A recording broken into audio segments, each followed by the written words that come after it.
Hello, hello, hello.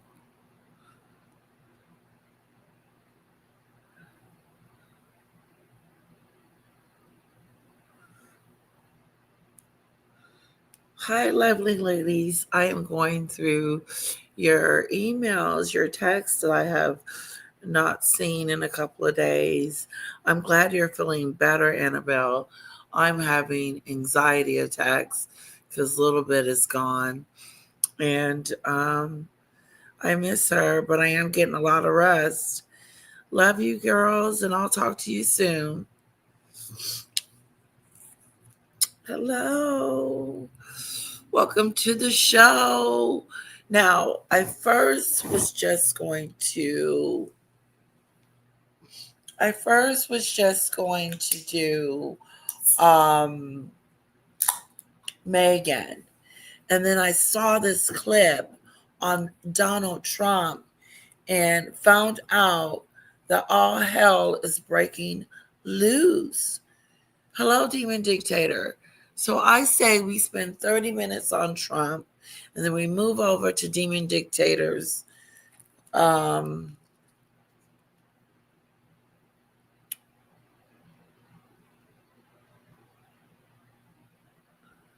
where is that link, demon dictator? Oh, here it is. And I'm going to save it. Now, last night,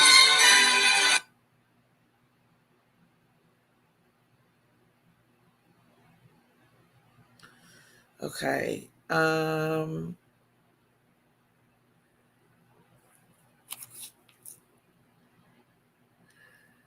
Okay, great. We're going to go over that video that you sent me to the WhatsApp, Demon Dictator.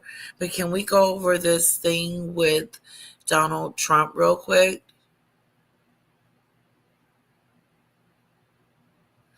No, I remember she came out with a statement.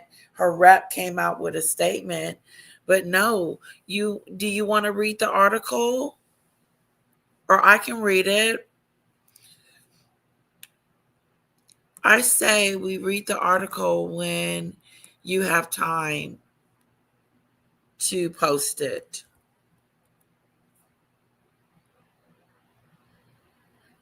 Hello, welcome. My eyes are watery for some odd reason.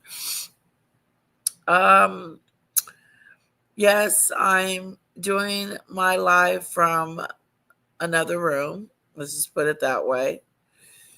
And we're gonna get started. Give me a couple of minutes, and I will start the video regarding Donald Trump, and then we're gonna move over to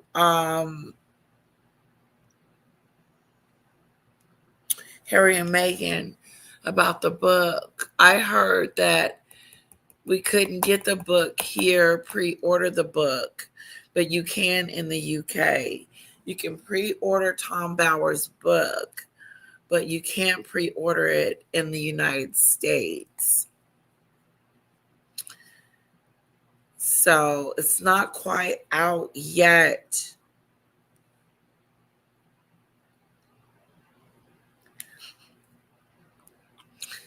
Wow, it's so good to see you guys. Welcome, welcome, welcome. I know yesterday um I had it off.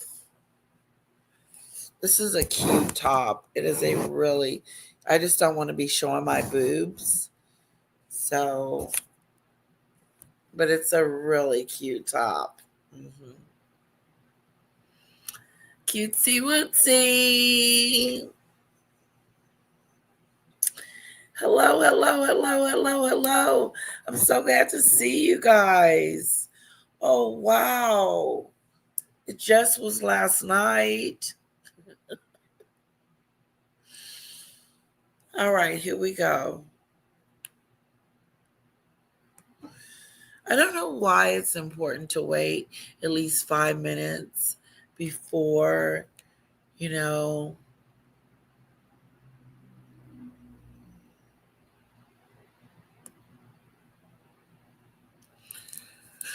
Okay, so Sue Smith did a wonderful, wonderful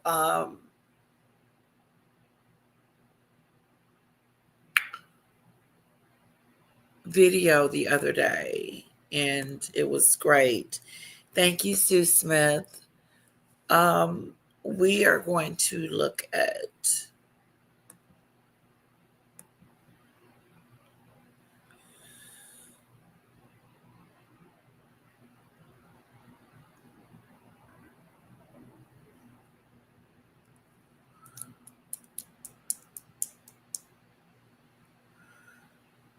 Ooh, hold on.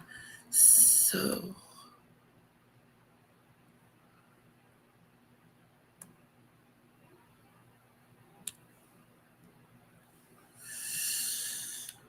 ooh.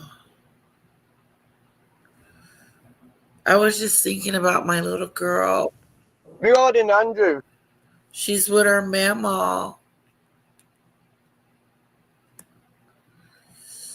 She's with her mama. Has said that a new post-war frame.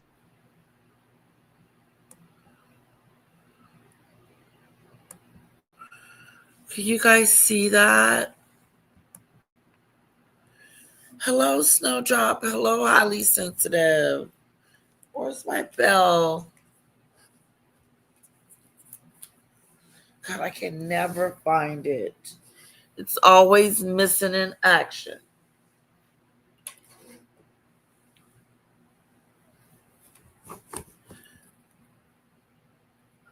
Bell. Oh, I don't know. What happened to the belly do?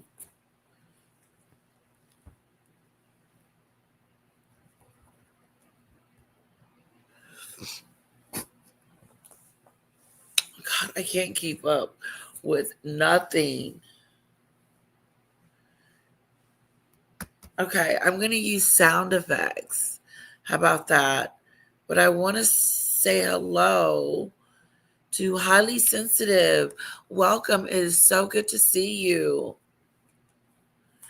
The book comes out next week. Whoa! The book comes out next week. So I wonder how we're going to do this, because I have got to get into the book so we can talk about it, you know?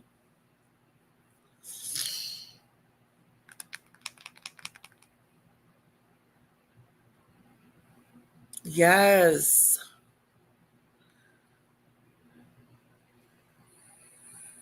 Yes. Okay, hold on.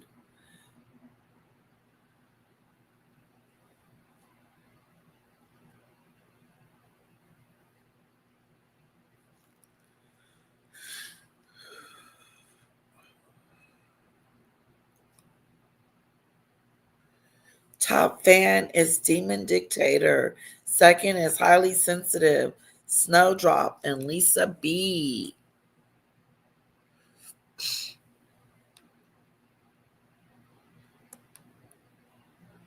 Hello, Adu. Please elevate the live with a like a do and a hype. Yes, can do the article tomorrow.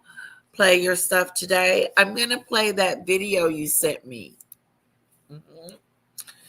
I'm going to play that video you sent me. It's 42 minutes, and we're going to play that. Okay, sounds wonderful, Snowdrop, a demon dictator.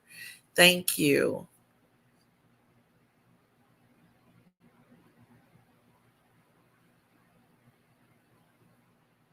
What, Snowdrop says, did you see about the company Meghan is speaking with in Australia has some shady dealings in filing for bankruptcy? Ooh, because Meghan is shady dealings.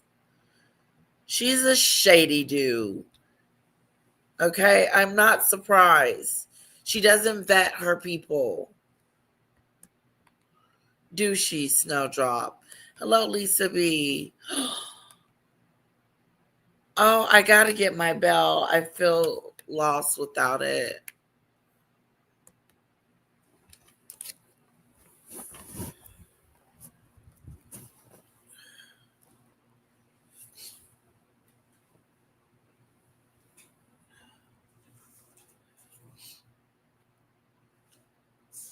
Yeah, it's like the you can ring my bell.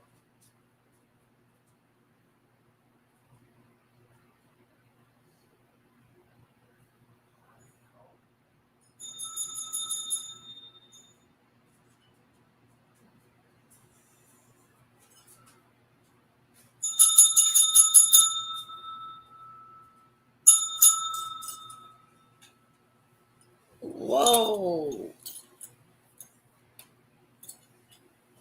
I have been a lazy BICTH since my daughter has left the building. I haven't done anything that I said I was going to do, like cleaning and stuff like that. I haven't done any of that stuff. I just been a big fat lazy bum. I got to get some stuff done, you know? I'm cooking dinner today though. I didn't cook dinner yesterday, but I'm cooking dinner today, guys. Ooh. Wow. Snowdrop said enough of work today. She's shutting it down. It's a done do. Yeah, she's with Mama, and Mommy misses her so much. I got some pictures of her, at Mama's house eating. Hi, sweetheart. Looking at her food. She was taking a nap, playing with her iPad, watching something on TV, taking pictures with Mama. Yes, I miss my little dove. I miss my little dove, but she's going somewhere today. Yes. I got it back. I got it back. Oh, and we're missing my music, Lady Letitia. Let's do it. If we're going to do it, let's do it right.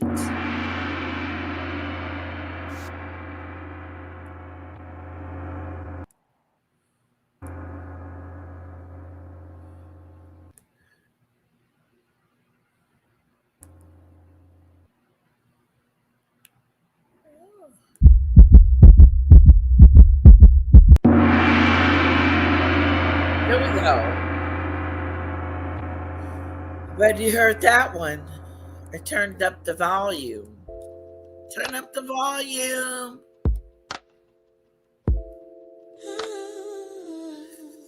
Guys, I missed you guys, and it was just yesterday when I saw you. Does that make sense? That I missed you guys just from yesterday? Yeah, she's on spring break-a-doo. All right, here we go, guys. Let's go. Let's get into the story. We're 15 minutes in. Let's go.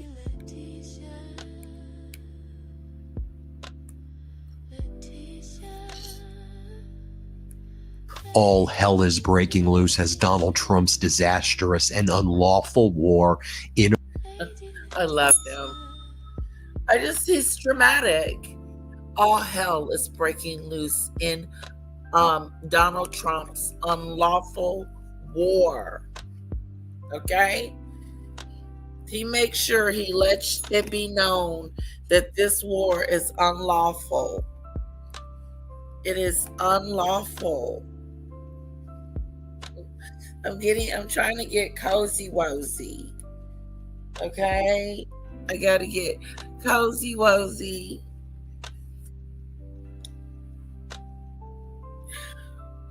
It does. It raises up, but I don't have the remote. Back to the show. Oh, I feel like I'm laying down too far. Too far, too far. Better, better, better, better, better, better. Yeah, you got to be cozy when you're doing this. Otherwise, it's not going to be fun for the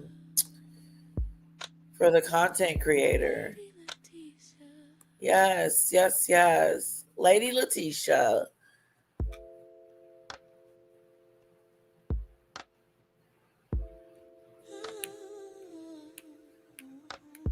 All hell is breaking loose.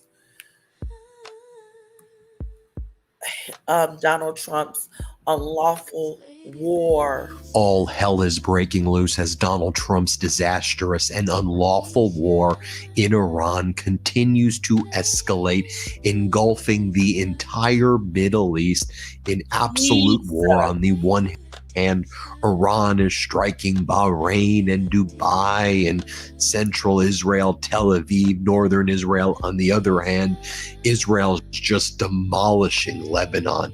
I mean, southern Lebanon, Beirut, everything surrounding Beirut utterly destroyed. Buildings are being toppled in Iran, the United States, and Israel dropping weapons almost indiscriminately all over Iran. Iran keeps launching those ballistic missiles and those Shahid drones. And meanwhile, you have President Zelensky of Ukraine speaking before both houses in the UK Parliament, trying to explain, like, hello, we know how to shoot down these Shahid drones.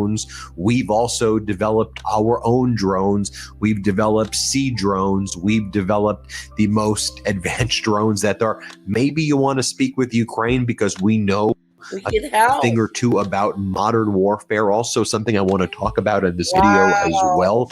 NATO recently ran a simulation of all of the NATO assets versus Ukraine, with Ukraine's sea drones and its air drones and its FPVs, those first-person viewing drones that Ukraine uses. In all 5 simulations, Ukraine beats NATO. And what this tells you is modern warfare is all about drones and countering drones with the right types of interceptors.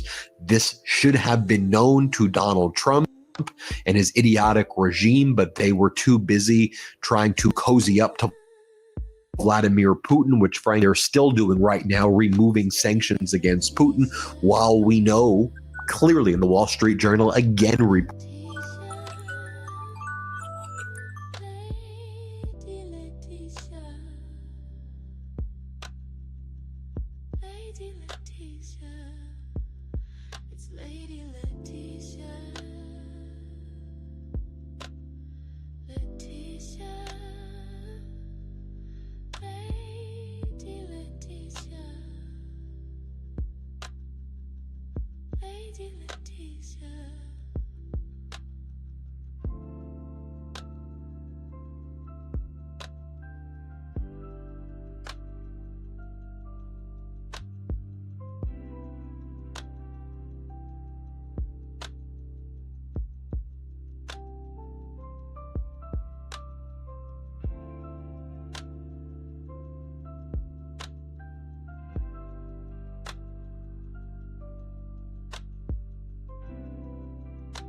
I'm so sorry. I thought that was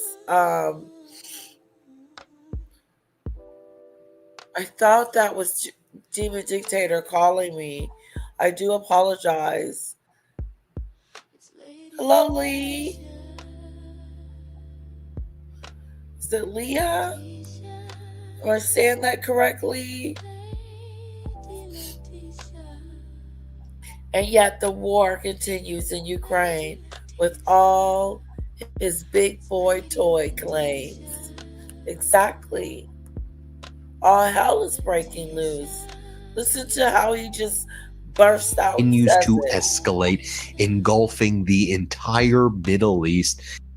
All hell is breaking All loose as hell Donald is Trump's breaking loose. disastrous and unlawful war in Iran continues to escalate, engulfing the entire Middle East in absolute war. On the one hand, Iran is striking Bahrain and Dubai and central Israel, Tel Aviv, northern Israel. On the other hand, Israel's just demolishing Lebanon. I mean, southern Lebanon, Beirut, everything surrounding Beirut utterly destroyed. Buildings are being toppled in Iran, the United States, and Israel dropping weapons almost indiscriminately all over Iran. Iran keeps launching those ballistic missiles. Gee whiz. It's like a free for all. What is going on? There is people in these places. Don't forget that there's people. And those Shahid drones. And meanwhile, you have President Zelensky of Ukraine speaking before both houses in the UK Parliament, trying to explain, like, hello, we know how to shoot down these Shahid drones. We've also developed our own drones. We've developed sea drones. We've developed the most advanced drones that there are. Maybe you want to speak with Ukraine because we know a thing or two about modern warfare. Also, something I want to talk about in this video as well. NATO recently ran a simulation of all of the NATO assets versus Ukraine, with Ukraine's sea drones and its air drones and its FPVs, those first-person viewing drones that Ukraine uses. In all 5 simulations, Ukraine beats NATO. And what this tells you is modern warfare is all about drones and countering drones with the right types of interceptors. This should have been known to Donald Trump and his idiotic regime, but they were too busy trying to cozy up to Vladimir Putin, which frankly they're still doing right now. Why are we kissing Vladimir Putin's booty? Why are we his friend? Oh. Makes no sense. Let's keep going. Removing sanctions against Putin, while we know clearly, in the Wall Street Journal again reported on this, that Putin is providing Iran with weapons, with intelligence, how to kill Americans, how to destroy American assets. And what does Donald Trump do in retaliation when he knows that Russia's working with Iran to destroy America? Donald Trump goes, let me lift those sanctions against Russia to allow Russia to send its oil to the rest of the world and make huge profits so it can then buy more weapons to give to Iran. And it could also focus on destroying Ukraine while Zelensky's trying to help. So let's break all of this down. When I say all hell is breaking loose, I'm not being hyperbolic. I'm just describing what is happening. Watch what just happened in central Beirut in Lebanon after an Israeli airstrike. Israel's just demolishing entire buildings.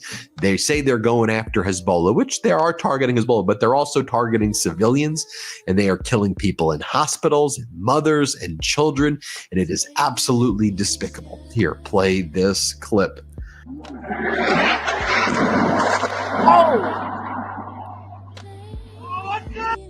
Oh my God. Did you see that? Did you guys just see that? It just came tumbling down. Like, what did he say? Absolutely despicable. Here, play this clip.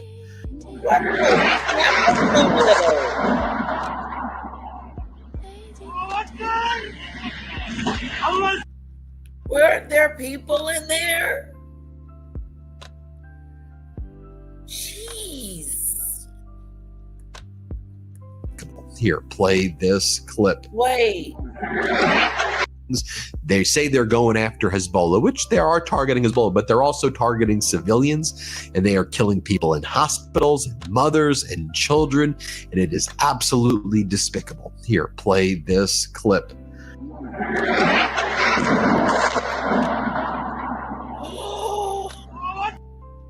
Oh my God, did you see that?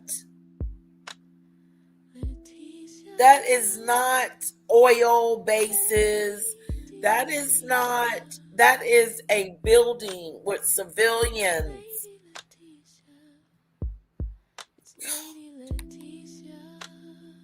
Oh, Jesus. And they're lying to us. This is crazy. Loose. I'm not being hyperbolic. I'm just describing what is happening. Oh. Watch what just happened in central Beirut in Lebanon after an Israeli airstrike. Israel's just demolishing entire buildings.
Okay, I don't know what happened.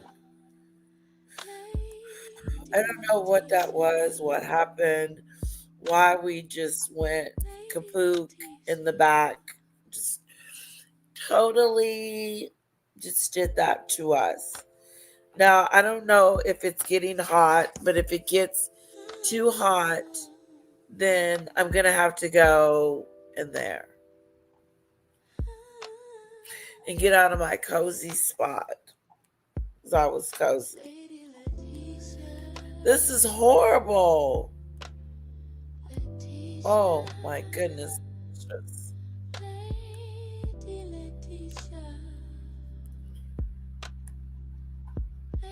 It is. It's just.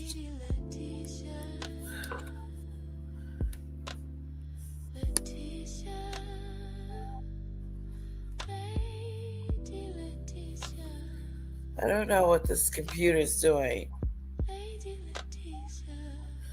I know, Dale. Keep in contact. People will be asking about you and wondering where you are, girlfriend. It's good to see you.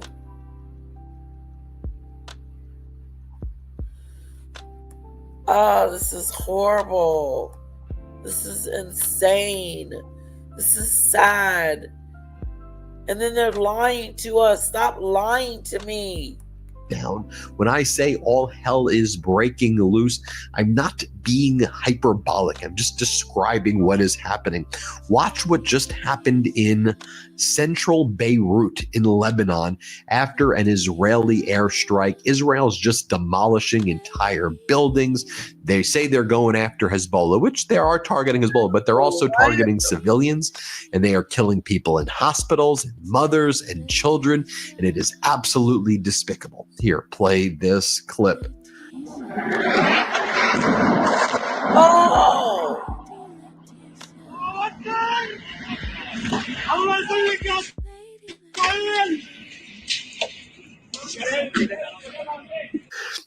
Now let's talk about what's going on in other areas of the world. What was that? You can't just Flip. show us that and then not talk about what you just showed us. What is a civilian building?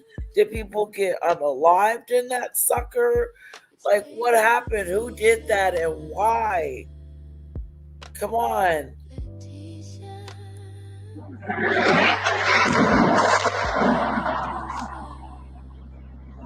Was that even evacuated? That wasn't evacuated. Look at all these cars. It's like they targeted that building.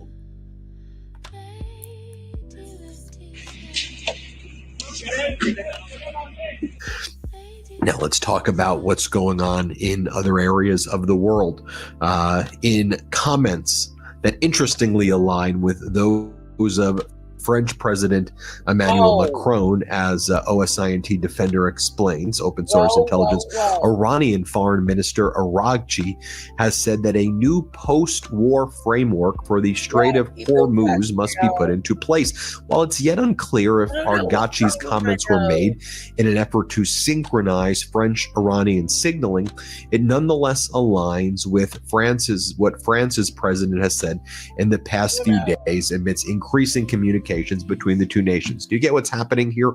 There are bilateral discussions going on between France and Iran, between Italy and Iran, between Middle East nations and Iran. And what they're talking about is a new security framework for the Strait of Hormuz, i.e., without the United States being a leader in the area and focusing on bilateral relations where essentially Iran controls the Strait of Hormuz and you need to do one-off deals with Iran to pass the Strait of Hormuz. If you watch the ship traffic, and there's not that many ships going through the Strait of Hormuz, they are going very close to the shoreline of Iran. It seems like Iran's laid all of these mines in the Strait of Hormuz. And just a brief primer for those who just don't know what I'm talking about with the Strait of Hormuz.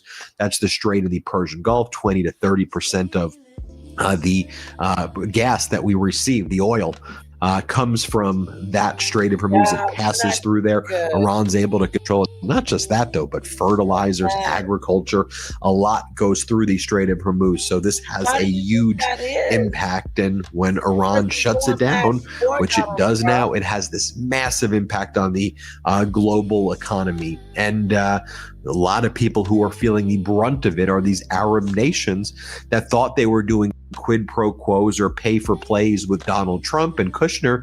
And they're like, we paid you, but where's the play part?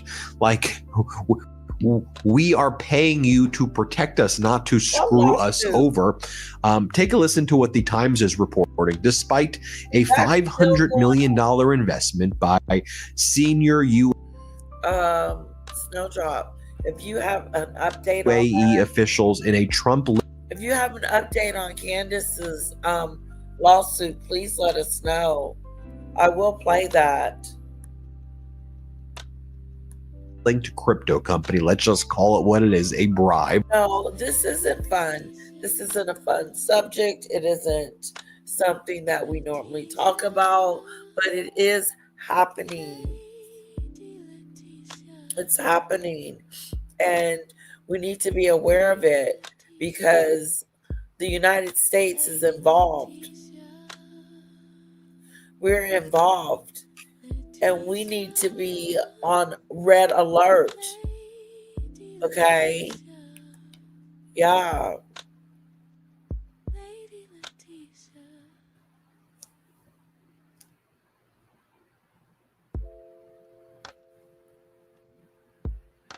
Wow. Word on the curb.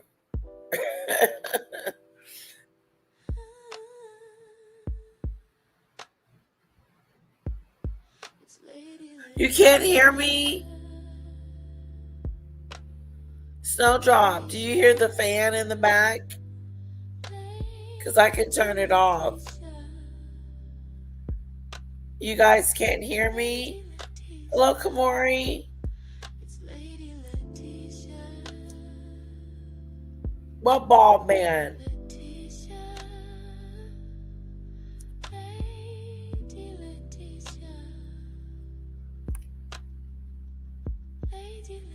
Oh, Candace is missing in action.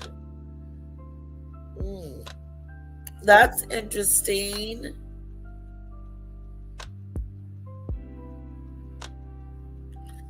Yeah, we started it. Okay, yep, that's a fact. That's factual.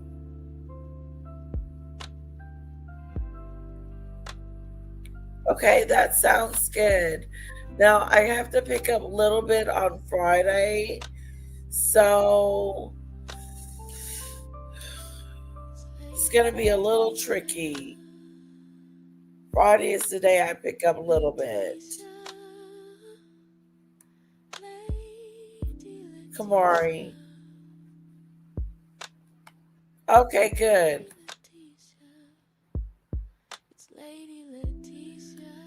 And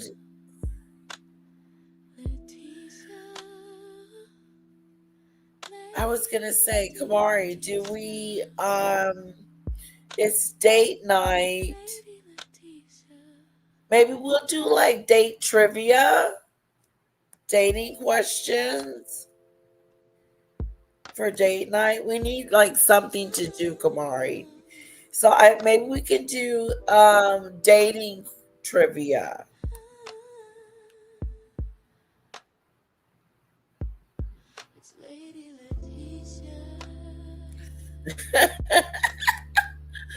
We started it. We started it.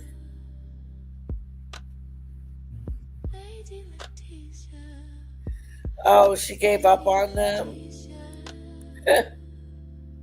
Oh, wow. She's going after Erica Kirk. Candace is.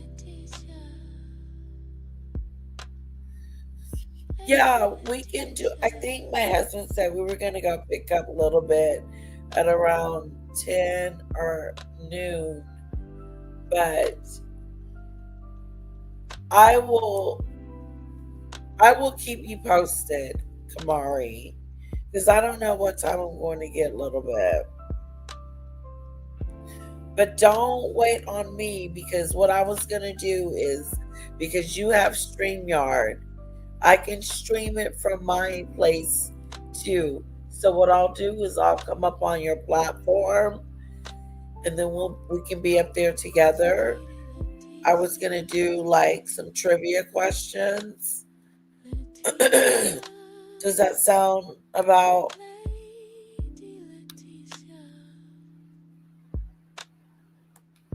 Yeah. Okay, good. And if you want to come up with some dating questions, that would be good too. And this is going to be for fun. So guys, we're having date night, and we're going to have some date questions, trivia questions, and we're going to hang out and have fun. But I may want to do this before. It may be not date night, but it may be a little. The time zone may change, Kamari, because I want to do it before I go get my daughter. So we may have to do it around.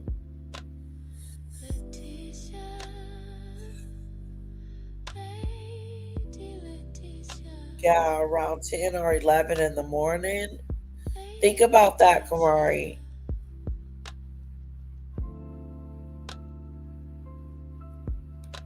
No, I didn't see that. Do we need to go get the video? And why would she do that? Go get the link, Dell.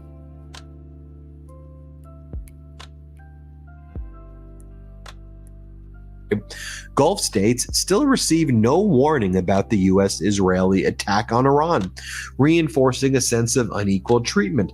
Although the so-called Abraham Accords were meant to ease tensions, resentment is growing, especially as Gulf countries feel far less protected.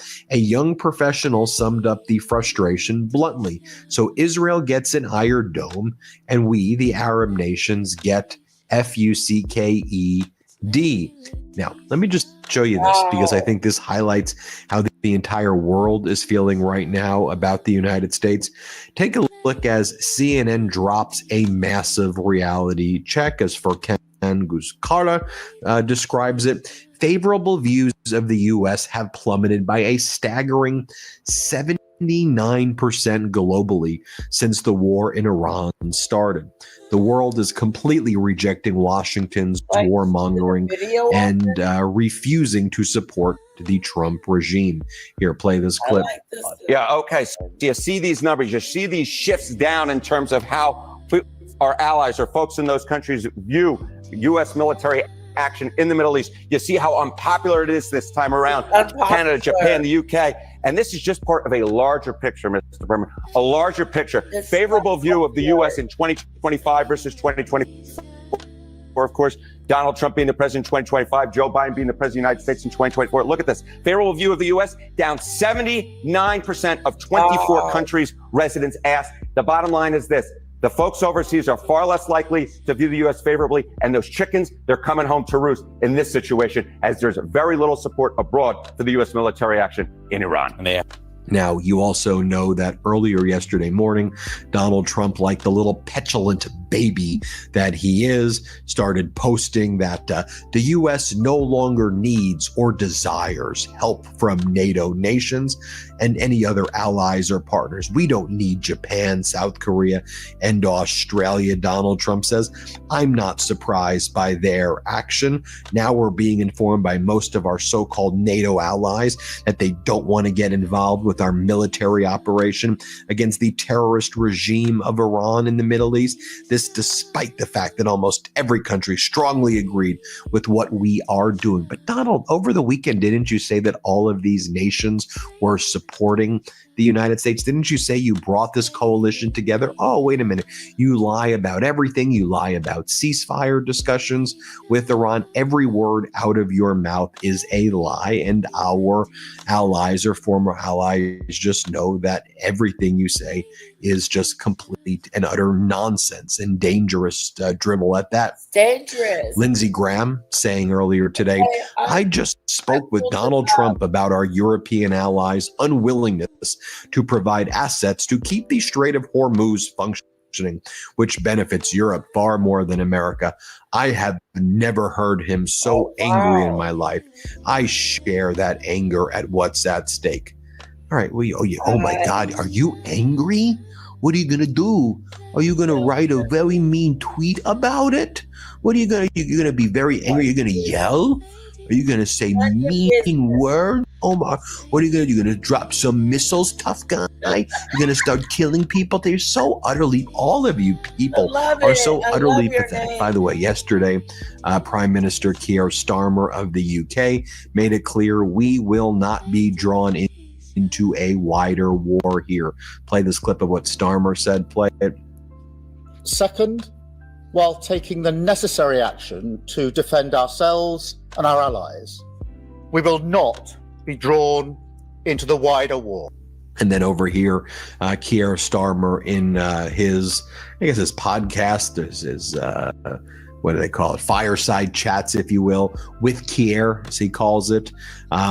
He basically says what we're focused on is de-escalation and trying to reach a settlement and resolution over what's going on. I mean, whether it's the UK, whether it's France, whether it's Italy, They want this thing resolved and de-escalated while Donald Trump's out there, teasing cliffhangers like this is like season 3 of like the OC or something. Like, ooh, what's going to happen on next season?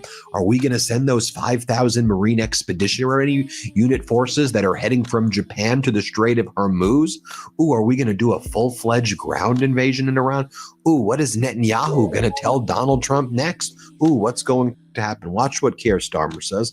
Whether it's conflict in the region, whether it's the impact on oil and gas, or just the worry that most people have about how's this going to impact me in my home, the best way to reduce the impact is to de-escalate, to get to the end of hostilities, and then get to a negotiated settlement. And we're speaking to all of our allies to try and make sure that that happens as quickly as possible. Let me tell you, if there's a surefire way to wake up feeling fresh after drinks with friends, it's with pre-alcohol. ZBiotics Pre-Alcohol Probiotic Drink is the world's first genetically engineered probiotic. It was invented by PhD scientists to tackle rough mornings after drinking. Here's how it works. When you drink, alcohol gets converted into zbiotics.com Oval Midas and use the code Midas at checkout for 15% off. By the way, then yesterday in the Oval Office, Donald Trump brought in the Prime Minister of Ireland, the Taoiseach of Ireland, if you will. And Donald Trump just starts bashing Keir Starmer in the Oval Office. And the Prime Minister of Ireland has to like push back and be like, you don't really know your history, Donald. Like, we take a little bit of a different view, and your perspective is based on our history. Watch what the Prime Minister of Ireland says. And I think Donald Trump didn't realize that Ireland has a Prime Minister and a President, by the way. But here, play this clip. You know who that is?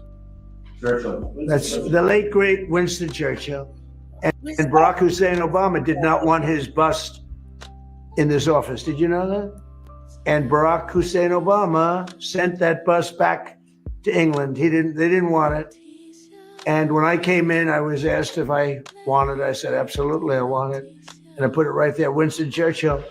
And, you know, unfortunately, Keir is not Winston Churchill. Look at all this gold. Look at the chairs. Look at the walls. Look at that. Look at all the gold.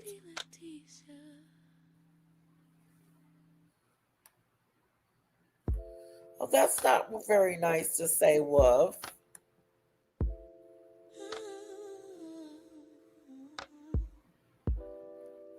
Fact checked, and only 43% is accurate, but still much better than Fox, who is at 17% accurate. And don't listen to propaganda networks like Fox. Lemonex. I've never even heard of those. Who lost defamation lawsuits. Wow. Thank you, Darren.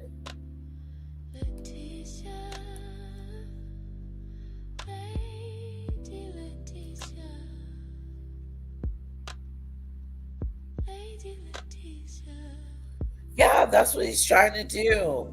He's trying to, what was it? Draft?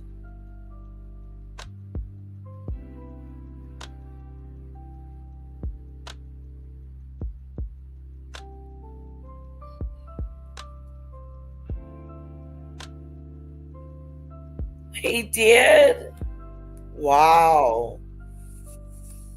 I pulled her up, so I just wanted to see if you guys saw that go. No,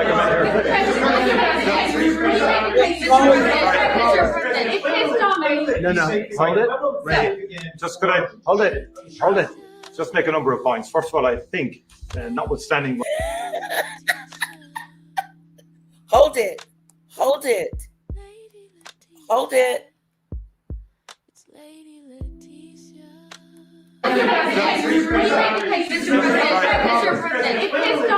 No, hold it. Right. Just could I hold it? Hold it. Just make a number of points. First of all, I think, notwithstanding what has happened, the transatlantic relationship between Europe and the US is very, very important on a number of fronts. And I think we've had issues over the last year or two, but we settled them. And I think many of these leaders engaged with you, particularly on trade initially. Remember all the fuss last year, but we got a landing zone between Europe and the US, and I think we can get a landing zone again. And I think I just met with Keir Starmer last week. The British-Irish relationship was a very important one.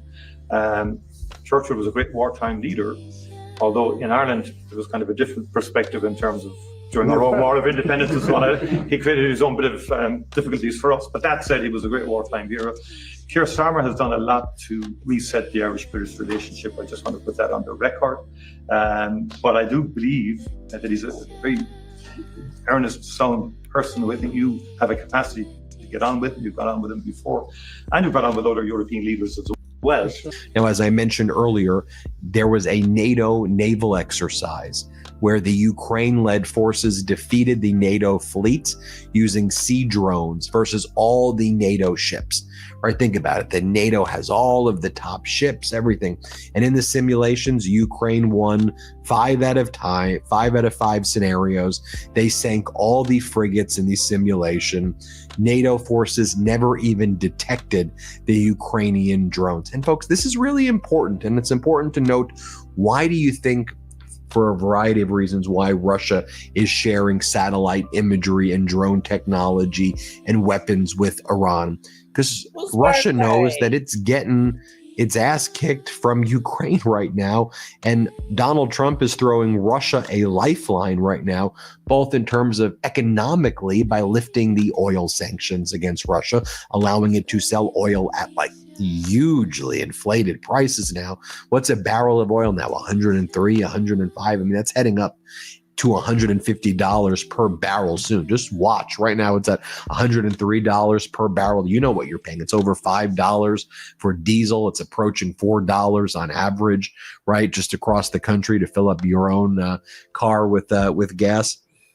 Russia is hugely benefiting from this. And also Russia knows that if it can bog down the U.S. here, they could try to siphon resources away from Ukraine. And Russia wants to destroy the United States. That's Russia's goal. While Donald Trump wants like selfies with Putin. It's so freaking bizarre. So that's what Russia's doing.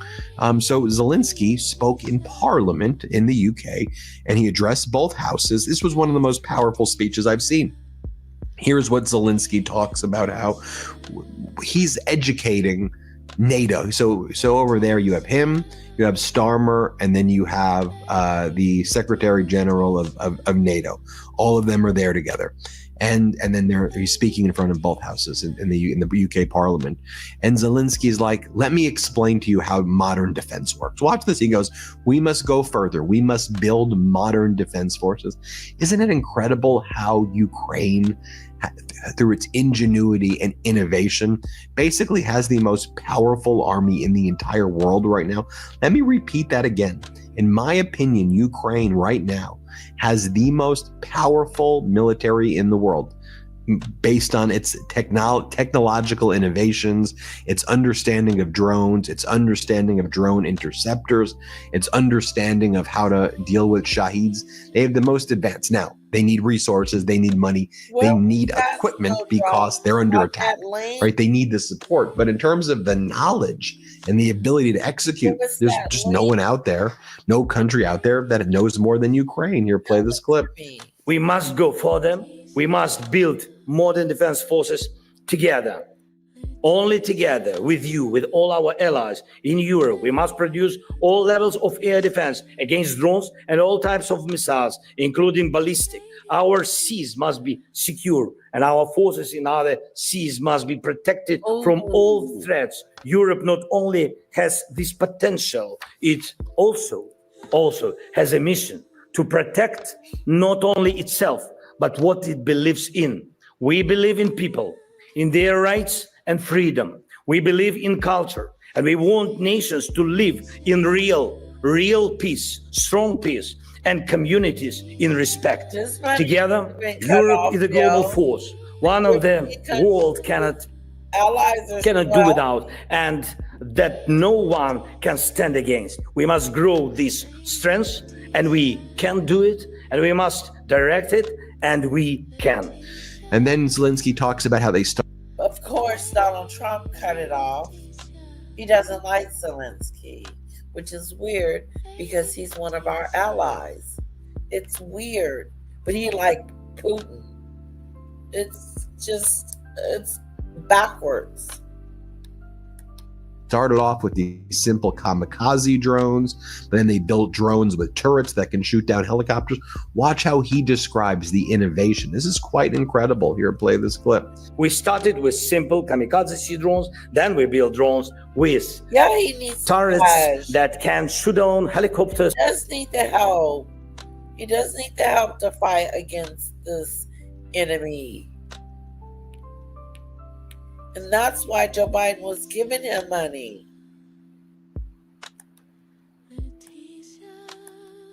Now we have drones that can shoot down Russian fighter jets from the sea. We have developed boats that carry other drones. We also have boats that strike targets on land from the sea. And we are developing more stable drones that can operate longer and more effectively at sea. Soon, and not in the distant future, we will have systems that can operate even in ocean conditions. We are also effectively working on underwater systems. So facing threats in the Black Sea, we are finding the right security solutions. And these solutions can be used in your matters as well, including in complex situations like the Strait of Hormuz today. Drones can solve problems that even a fleet sometimes cannot. Then he talks about the ability to churn these out. 2,000 effective and combat-proven interceptors every single day. 2,000 a day. Here, play this clip right here. First, we are capable of producing at least 2,000 effective and combat-proven interceptors every day. We can produce more. It depends on investment. We need about 1,000 interceptors a day, and we can supply at least another 1,000 a day to our allies. Second, we know how to build radar and acoustic coverage to respond to how Shaheeds and other drones approach. Third, we have software that allows radars to keep working even under electronic warfare, jamming in real time. We analyze enemy frequencies and respond to them. Wow. And because of this system, what we can do with our enemies, Zelensky, don't tell them what we can do. I mean, you don't need to prove anything to the United States because Donald Trump is not listening. He's in La La Land. Yep. Is that who is he talking to?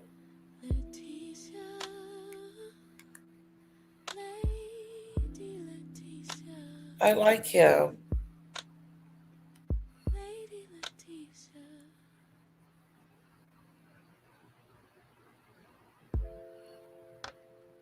I cannot say your name, sweetheart. So I'm going to call you me. Sue me. Okay? Sue me. Unless you want me to call you something else. Why are you calling him names? Yacht. Oh.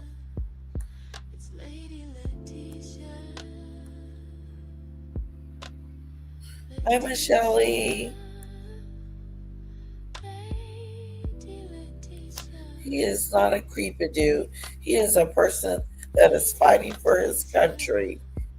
And he's got these Russian people coming in there, attacking him. We understand how effective our defense is against almost every attack drones. And we can move our positions and air defense to get better results. This iPad gives full control of the situation because we have a system for using our defense tools. If a Shaheed needs to be stopped in Emirates, we can do it. If it needs to be stopped in Europe or United Kingdom, we can do it. It's a matter of technology, investment, and cooperation. And the fact that we go through this winter, which Russia tried to make deadly for all our families, shows that our solutions work. All right, so there you have it, folks. What I really want to do with these videos is give you the perspectives that you're not hearing on corporate news. Hello. Like, are you watching Zelensky's UK Parliament speech heard that. anywhere else, and then seeing what's really happening in Beirut? What's really By the way, happening? more people were killed in Gaza in the past 24 hours, and innocent children and mothers being killed again in Gaza. There was never a ceasefire there. Remember, we've always been, from the outset, we said, everyone's saying a ceasefire. There's been no ceasefire there. I want to make sure we're covering the complexity of what's happening in the Middle East. Every country, we go into the city, go into details that you're not hearing that I don't think you're hearing in a lot of other places. I don't want to say anywhere else, but not in a lot of other places that synthesize it like this. It's very important for us to bring you that information here. So hit subscribe, help us get to 7 million subscribers, and thank you so much for watching. Thanks for watching. Be sure to add the Midas Touch podcast on Apple Podcasts, Spotify, or wherever you get your podcasts for new updates every single day.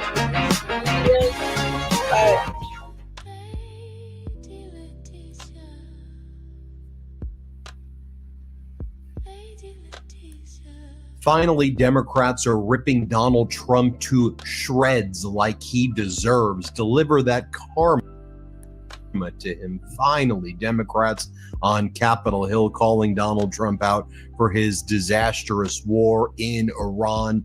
The Midas Touch Network, as you know, has a Washington, D.C. bureau, so we were able to speak with a lot of members of Congress. We spoke with Democratic Congress members. Hey, we even reached out to some MAGA Republican Congress members who usually respond to us by saying, I don't know what Donald Trump's saying.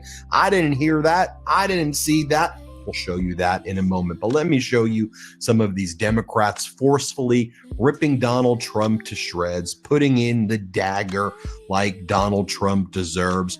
First, we have veteran Democratic Congress member Ryan from New York. Here he is calling Trump and Pete Hegseth. Their behavior is like an SNL skit, except it isn't parody because people are dying as a result of these fools. Play this clip. How embarrassing at this point is Pete Hegseth? We've been watching some of his press conferences. The guy sounds nutty. I mean, Hegseth has literally become more deranged than the SNL skits at this point.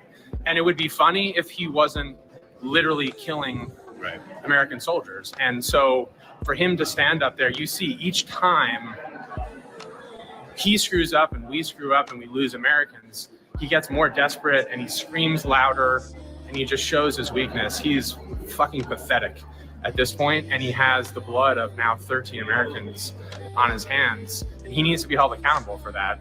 I actually started a website called firehegseth.com, and everybody upset about this war should go right now and sign up for that because we need to fire Pete Hegseth. More from Congressmember Ryan right here. Play this clip. So, Congressman, what do you make of NATO? Because we need to fire Pete Hegseth. More from... And everybody upset. Did you hear the website? I'm just rewinding it, so just in case you guys want to sign up for the,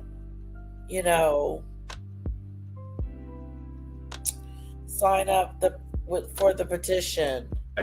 At this point, and he has the blood of now 13 Americans on his hands, and he needs to be held accountable for that. I actually started a website called firehegseth.com, and everybody upset about this war should go right now and sign up for that because we need to fire Pete Hegseth. More from Congressmember Ryan right here. Play this clip. So, Congressman, what do you make of NATO? Really killing American soldiers, and so for him to stand up there, you see each time he screws up and we screw up and we lose Americans, he gets more desperate and he screams louder and he just shows his weakness. He's fucking pathetic at this point, and he has the blood of now 13 Americans on his hands, and he needs to be held accountable for that.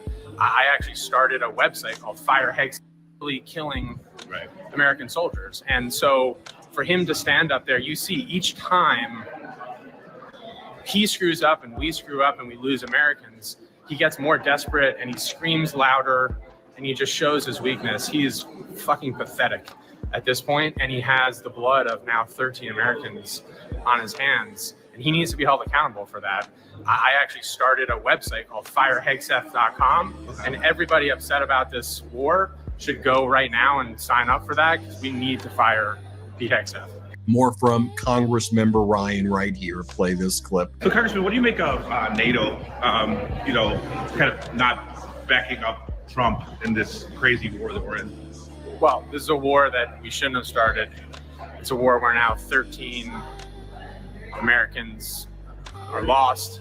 A war where, oil prices are going up, cost of everything's going up, and the president spent years shitting all over our allies and then doesn't consult them before this war, doesn't consult the American people before this war, and now he expects them to come to our assistance.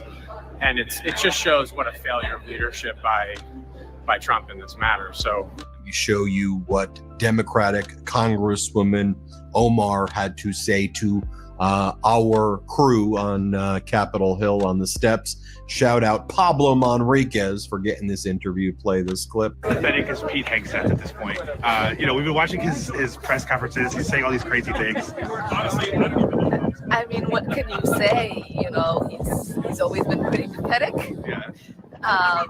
It pains me as a Minnesotan. That's the person that we have in the administration, and I just hope he gets replaced, because he's an embarrassment on a national, international stage for us. More from Congresswoman Omar. Play this clip. Any comment on NATO rejecting Donald Trump's crazy overtures to join this endless war? Well, it was expected. This is a war that they didn't plan for. They didn't talk to our allies beforehand. And after you enter a war of choice to beg for help, it's actually pretty pathetic and embarrassing. Then we had the opportunity to speak with Democratic Congress member Walkinshaw from Virginia. Here's what he told us. Let's play it. How embarrassing is Pete Hegseth at this point? Like, just his press conferences have been kind of alarming. Not just the press conferences. I see Pete Hegseth in classified briefings, and I am embarrassed for him. He can do nothing beyond read the script that's given him. He can't answer detailed questions. He doesn't understand the strategy, not that there is one. He doesn't understand the tactical or operational questions. He is in way the hell over his head. More from Congressmember Walkinshaw here. Let's play it. What do you make of NATO not supporting, these crazy overtures from Trump? Well, that's what happens when you don't consult with anyone. You don't try to build any kind of coalition to launch your reckless, illegal war. And look, they can recognize it's a complete disaster. Predictably, Iran has closed the Strait of Hormuz. We have no real way to reopen it. Gas prices are skyrocketing. It's disrupting the economy here, the economy of our allies. Nobody wants to touch it with a 10-foot pole. That's what Donald Trump has done. Let's go back to that interview with Pablo Manriquez, our Capitol Hill reporter, on the steps of the Capitol building with Democratic Congresswoman Omar.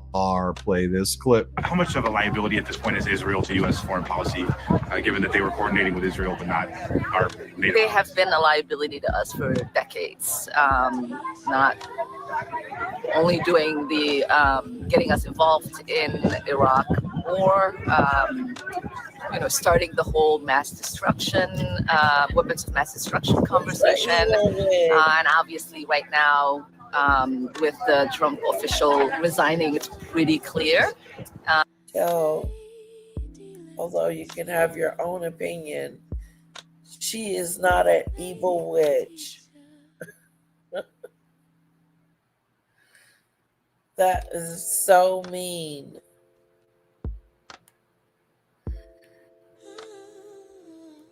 Happened.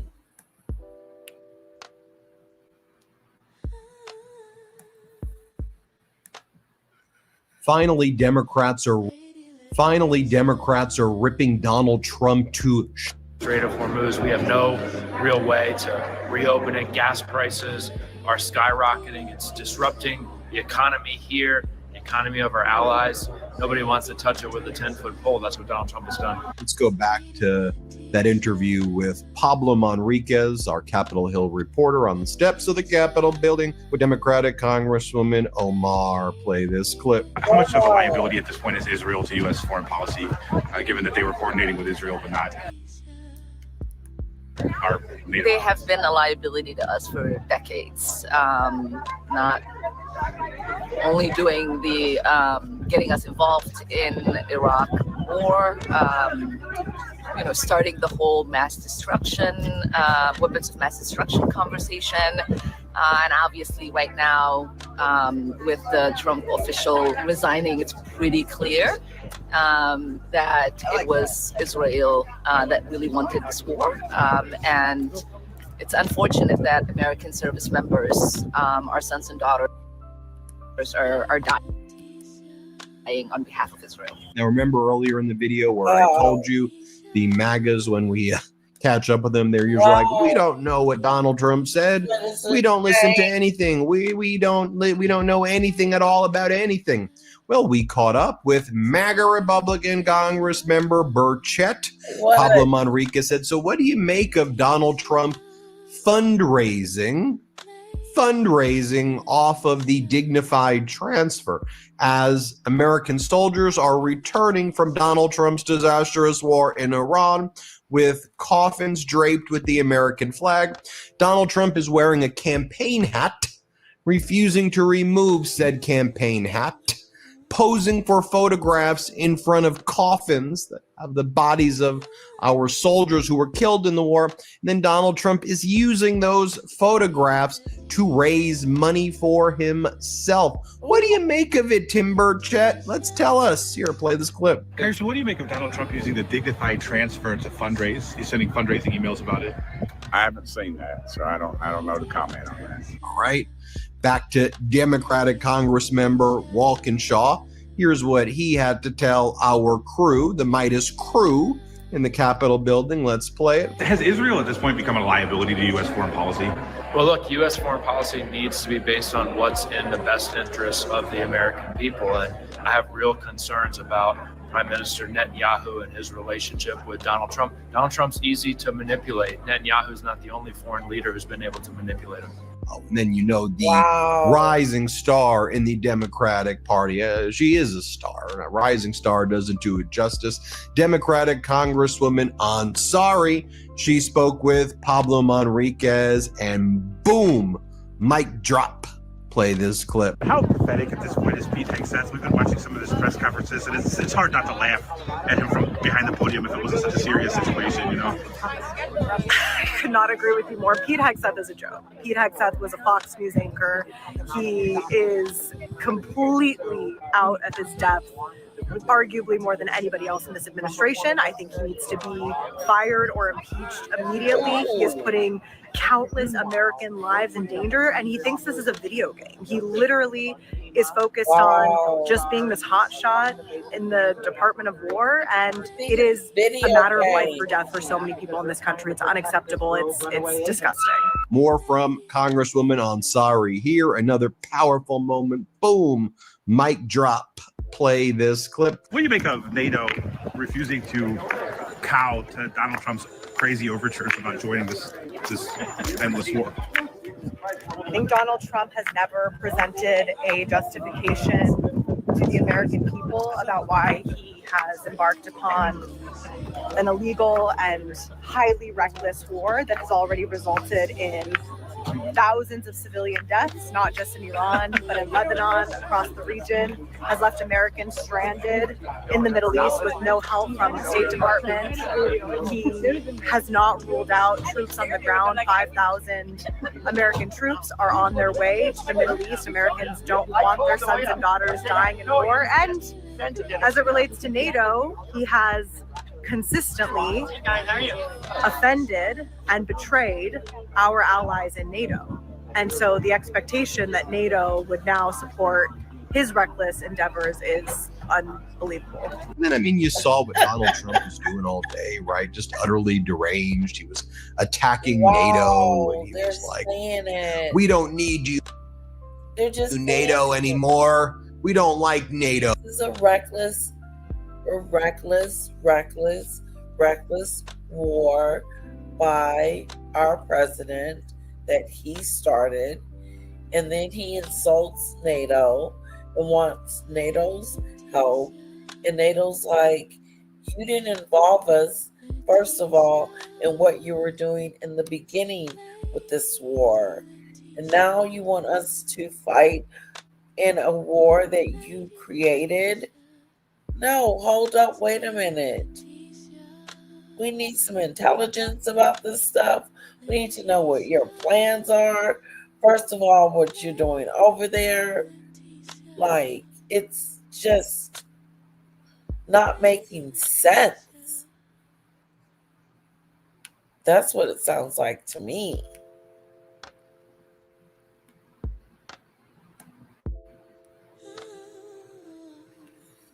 Yeah, I don't know. My eyes got really red, guys. So I took myself off of the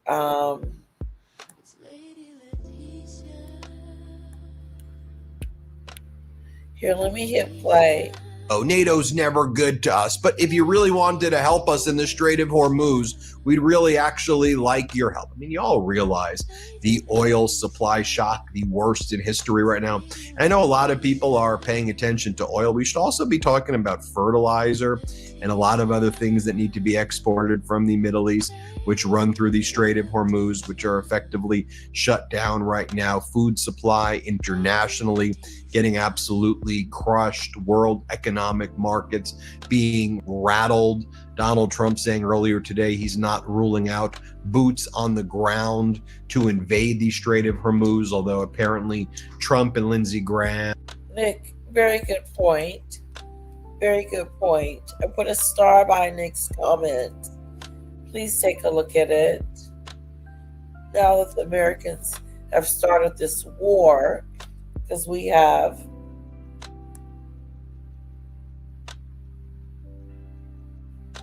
I hope you don't just walk away and leave and run in a we can put spiteful and the capability to hurt those in the region.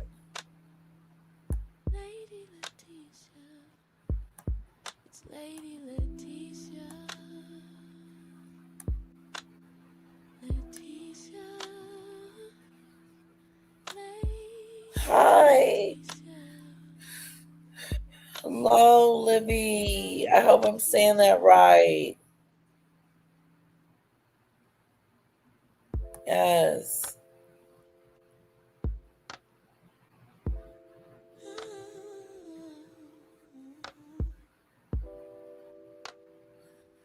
Don't forget, guys, I have a goal to meet today. If you're feeling like you're enjoying the live, please don't forget about the super chats and super stickers. They're available. But you know what? If you don't have that, guess what? You can hit that like button for free. Yes, you can. It's free. And it pushes me into the algorithm of other places. Isn't that cool? And please don't forget to hit subscribe. That really helps me out. My numbers have been going up tremendously. Like I've gotten like 70 new subscribers. We think we can get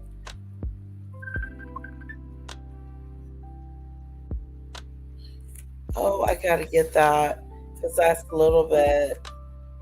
I'm gonna let you listen to the sky while I talk to a little bit, okay? Hello, Maureen. It's so good to see you.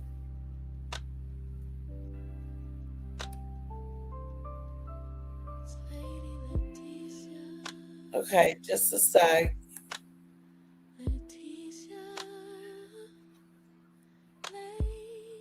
Yeah, people start riding bicycles again. It's hard to ride a bicycle here, Michelle Lee. We wouldn't get to where we need to get. Or like me picking up my daughter. Maybe I'll start walking to pick her up from school.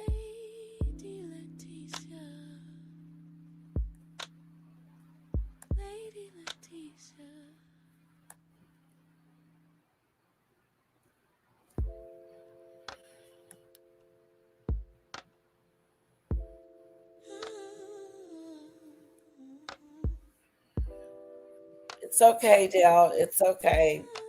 It's okay.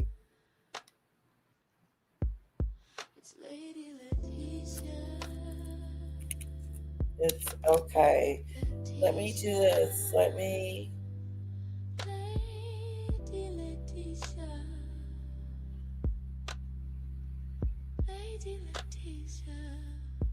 I want to see my little baby. I'm trying to pick up the baskets. Oh, the Easter baskets. Yeah, the Easter baskets. I gotta meet. Oh, yeah, I need to pay you. I think I did. Did she tell you how much? She said 150. Oh, dang. Yeah, Father was trying to do something for Easter. I told her I ain't got nothing to do with that. Okay, so Nisi, I'll send you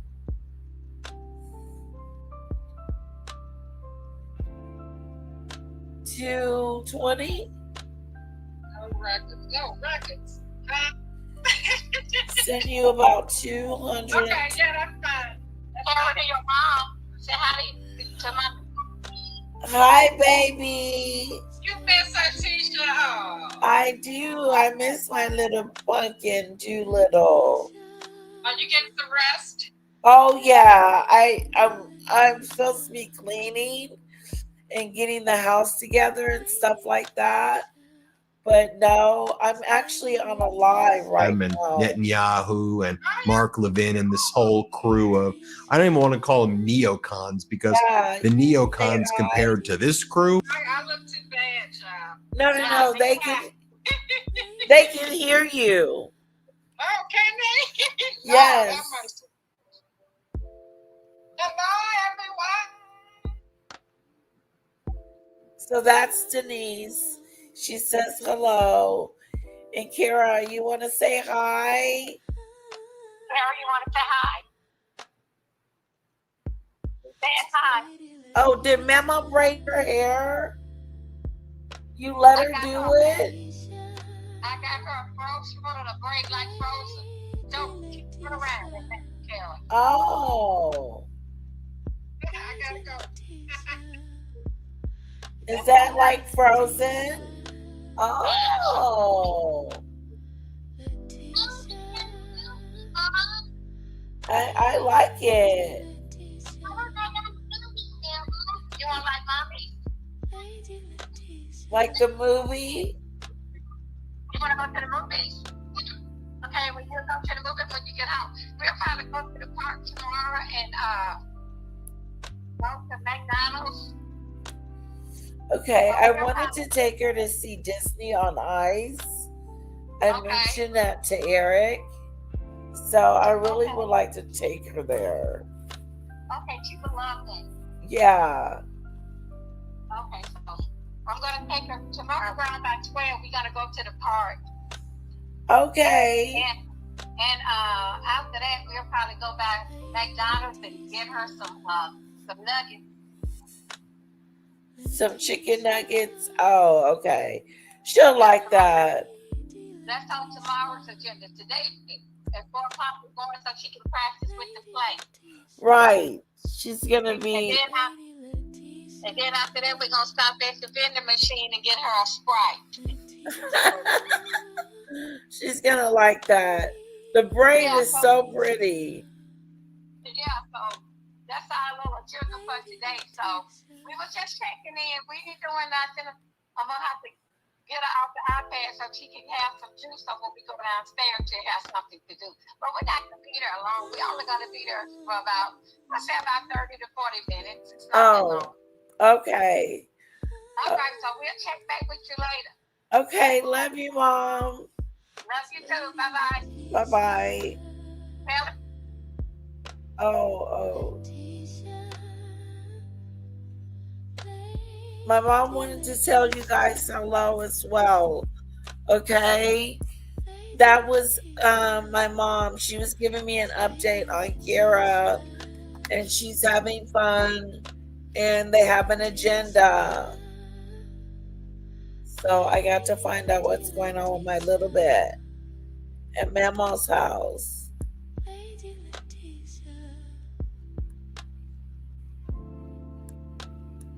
Who were like, oh, they're neocons. I mean, this new crew is just freaking maniacal. But they're like, that's not boots on the ground when you send them to the Strait of Hormuz. Yeah, it is. And by the way, did you all see just what was going on in the Middle East? More strikes against the U.S. Embassy in Baghdad, more strikes by Iran of the Arab neighbors where there are American interests. I mean, things are escalating right now. They ain't getting lighter. We know that.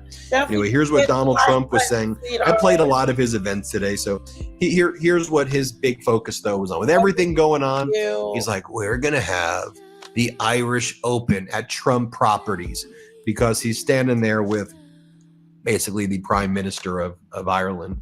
And Donald Trump's like, hey, look, I'm not telling you that we should definitely be getting preferential treatment for Trump golf courses, but you should give us preferential treatment. I mean, watch how pathetic this is. And by the way, this is like the Prime Minister who's there. The President of Ireland calls Donald Trump like a war criminal. She says she goes all in. Just watch what Donald Trump was saying here, though. Play this clip. I love Ireland. In fact, we're going to have the Irish Open at a property that happens to be owned by yours truly, but I have nothing to do with it.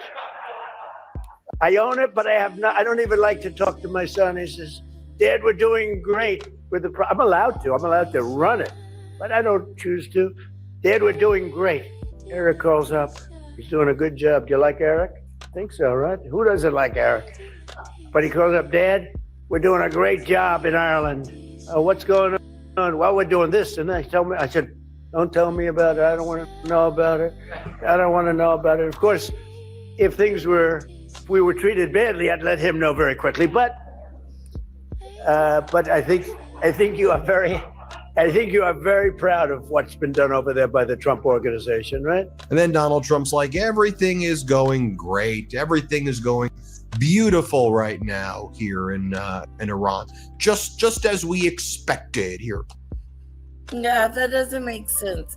Greetings. My opinion is that the United States government is attempting to implement new forms and systems of control because of the long-awaited rise of the people from the sleep spell.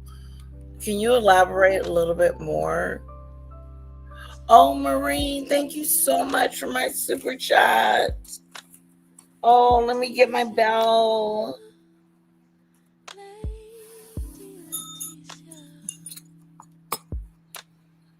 Maureen, thank you for my super chat. Maureen, you're a sweetheart. You're a sweetheart. I really, really appreciate you. Thank you, Maureen, for my super chat. Keep up the good work. I appreciate you. Thank you so much. I appreciate the super sticker, and I also appreciate what you had to say, because it's hard up here, and I don't know if I'm pleasing you guys or not, but we're gonna move on, and I want to talk about Meghan's situation. But I did bring up Lauren, the insider, but before we get to there, I would like for my lovely subscribers to put some lovely fans and some hearts in the chat for Maureen. Thank you, Maureen. Please put some hearts and some fanadoos in the chat for Maureen. I'm trying. Hello, Diane. It's so good to see you. Ben 10. Is that this gentleman's name? I just go by the media. Hi, Denise.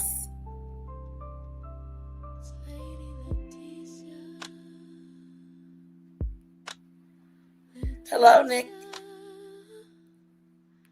What is Ben 10?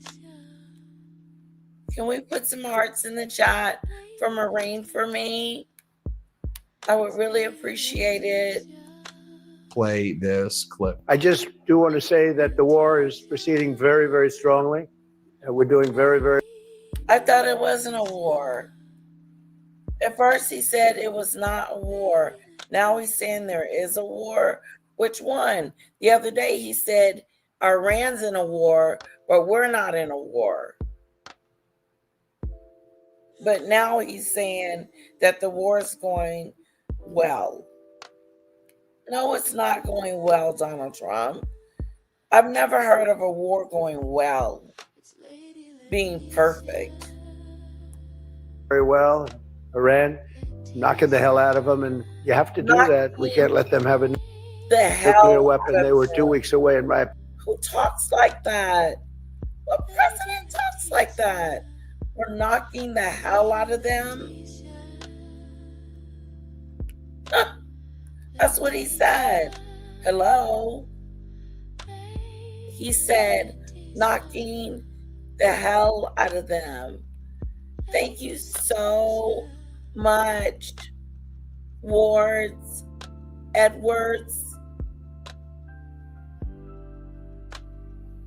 Thank you. And thank you, Lisa B. I appreciate that. And thank you, Maureen. Thank you so much. I'm really grateful. I really, truly am. My husband was like, you know, you never know what could happen, that I might be able to just work from home doing this full time without having to go and get a second job. But because I have to pay for Kara's activities, I have to pay for her. Like, she's gonna start swimming again. So I got to get the pool together.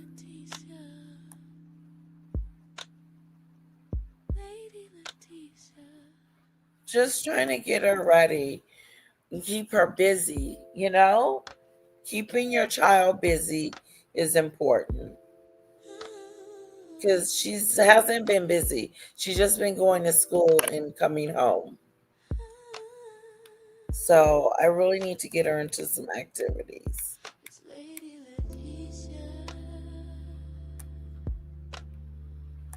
Opinion 2 weeks away from having a nuclear weapon. That is so not true. Those beautiful, magnificent machines, those B-2 bombers, if they didn't do their job 7 or 8 months ago, they would have had a nuclear weapon, and there would have been no talking to them, no talking at all. Well, there you have it, folks. We're going to keep you posted every step of the way here on the Midas Touch Network. And don't sleep on that really big development. I mean, this right-wing extremist who's, you know, a big ultra MAGA guy who Donald Trump praised, Joseph Kent. He resigned from his position as the director of the National Counterterrorism Center. I mean, this guy, far extreme, right-wing nut job. He did serve 11 combat tours, you know, which, you know, you do have to appreciate his service, at least to our country, although he came back and he says some of the most hateful things. His wife tragically passed away in a combat zone. He's a Gold Star husband. He's ultra MAGA. And he's saying he had to resign because he's like, I don't support this war in Iran. His resignation post so far has over 74 million views on Twitter already, which is X now. They used to call it Twitter. I mean, you're just seeing so many MAGA people saying, we're done. We're out. We are out of this Trump cult. We'll hit subscribe. Let's get to 7 million subscribers. Thanks for watching, y'all. Love this video? Support independent media? I know. We're moving on. I just want to see this real quick.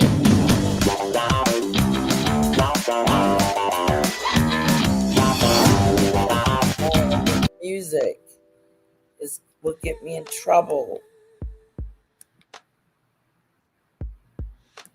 Craziness in their world that also involves their son, their very young son. And that's why law enforcement has now gotten involved, because both of them, one thing we know for sure, they got into at least one and maybe two physical fights. There have been more, but there are recently, and there are different versions depending on which of them you talk to. So let's lay this out. So we got on the phone yesterday and we spoke to people. This is entertainment news, but we need to get to Meghan. Okay? We're moving to Meghan. I keep talking about it. We're gonna do it. Here we go. Boom, dada boom. I'm gonna leave this. Oh, let's go over here to Lauren. What did you guys want to see over here with Lauren? Some of you said you liked her. Some of you said you didn't. What did she do? World crisis. King Charles exposed inside his obsession with Islam. Okay, I don't get that. Risky life inside Meghan Markle's toxic demands. Two petulant toddlers having a tantrum, lashing out in the public. It's everyone else's fault. King Charles coming down hard on Prince William, no Chucky boy. And assassination. Yes, you heard me correctly. Prince Harry risked assassination by coming to the UK and allegedly mixing with the public. And what was behind his trip last September? We have got so much to cover today in today's episode. It is jam-packed because just when you think Prince Harry and Meghan Markle cannot get any more deluded, they only do it, don't they? They are the gift that keeps on giving. But it's got to stop because this is being enabled, supported and protected, in my opinion, by the palace. Let's get down to it. As always, do your own research. Right. Okay, so Tom Bower's book is going to be the nightmare of all nightmares for Prince Harry and Meghan Markle. Obviously, we know from the off they're trying to discredit Tom Bower. You know, that Tom Bower that has an incredible track record, that is meticulous, does very, very extensive investigations and research. He's mad. I don't think he is mad. I think he's on the money. So we've seen Prince Harry and Meghan lash out and have a tantrum. But now the damning coverage is just continuing to come out. We've got press describing them as petulant toddlers. And we have Tom Bower's hugely revealing chapter about the security. So Prince Harry, in 2022, he risked assassination to come to the UK. And he did it all to help Meghan Markle sustain her brand. Take a pause. I know, there's not a brand. We all know that, but Meghan Markle still thinks that billionaire's dream is in sight, despite the fact she has ostracized and fallen out with every single person she's worked with. The staff are running for the hills. Netflix have dropped her, and she's just sat at home squeezing those little strawberries, putting those white labels on the jam pots. Or she's getting Prince Harry to record Insta stories of her arranging flowers. It's so funny, but actually, truly, I don't know how anyone can think that's a brand. But this is Meghan Markle all over. Entitled, not doing the work, not doing what Gwyneth Paltrow did, is she? Spending years learning a craft, becoming an expert in it, and then monetizing it. Oh no, wants to become an expert and monetize it overnight without putting the work in. So the first piece I need to bring you is it's very, very interesting because it is the piece that, let's have a look at this, that Tom Bauer has written about Prince Harry risking assassination to travel to the UK with Meghan Markle. So he says that he felt abandoned and that in September 2022, on a trip where Meghan gave a speech at the One Young World charity conference, just days before the trip, Harry is said to have complained about having been abandoned.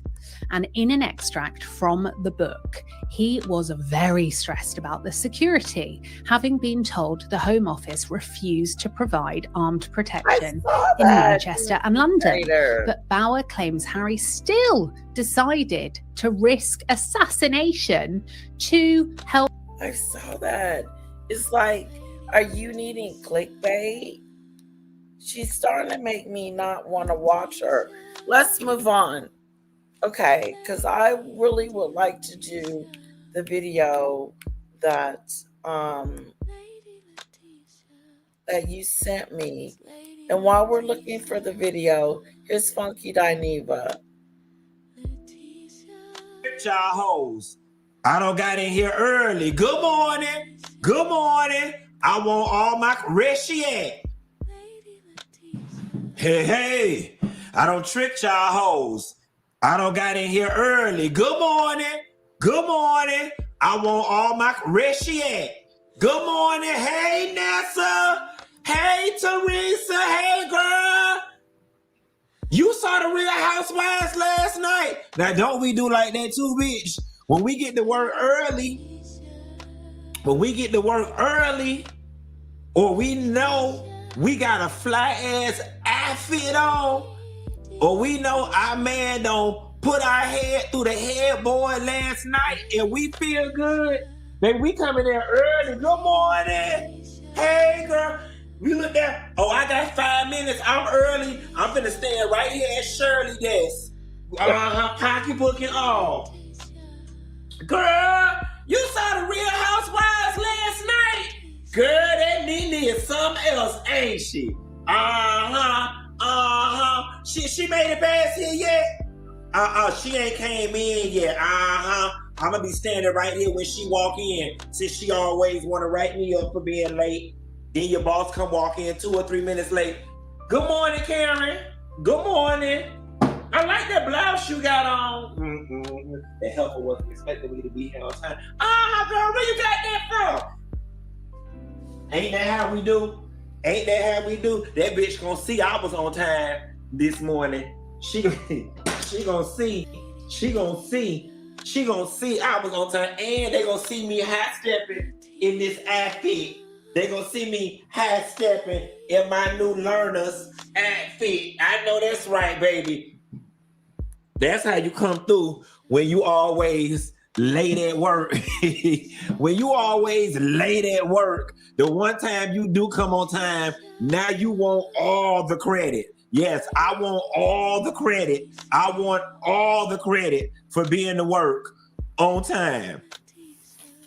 Speaking of on time, guys, the cruise. Y'all don't forget the cruise. The cruise is coming up. We're going to Bimini and Grand Turks. FunkyDineva.com. Go check it out. Also, since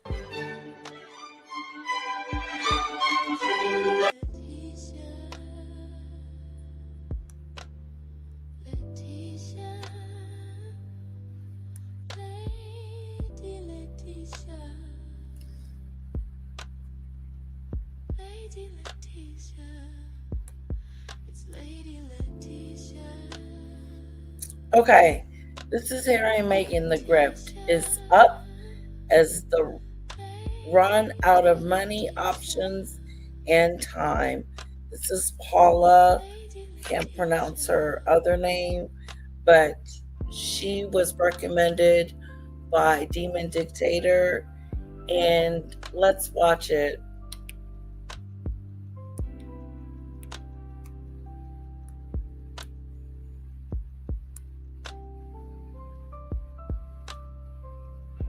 Out what Camilla said about Meghan.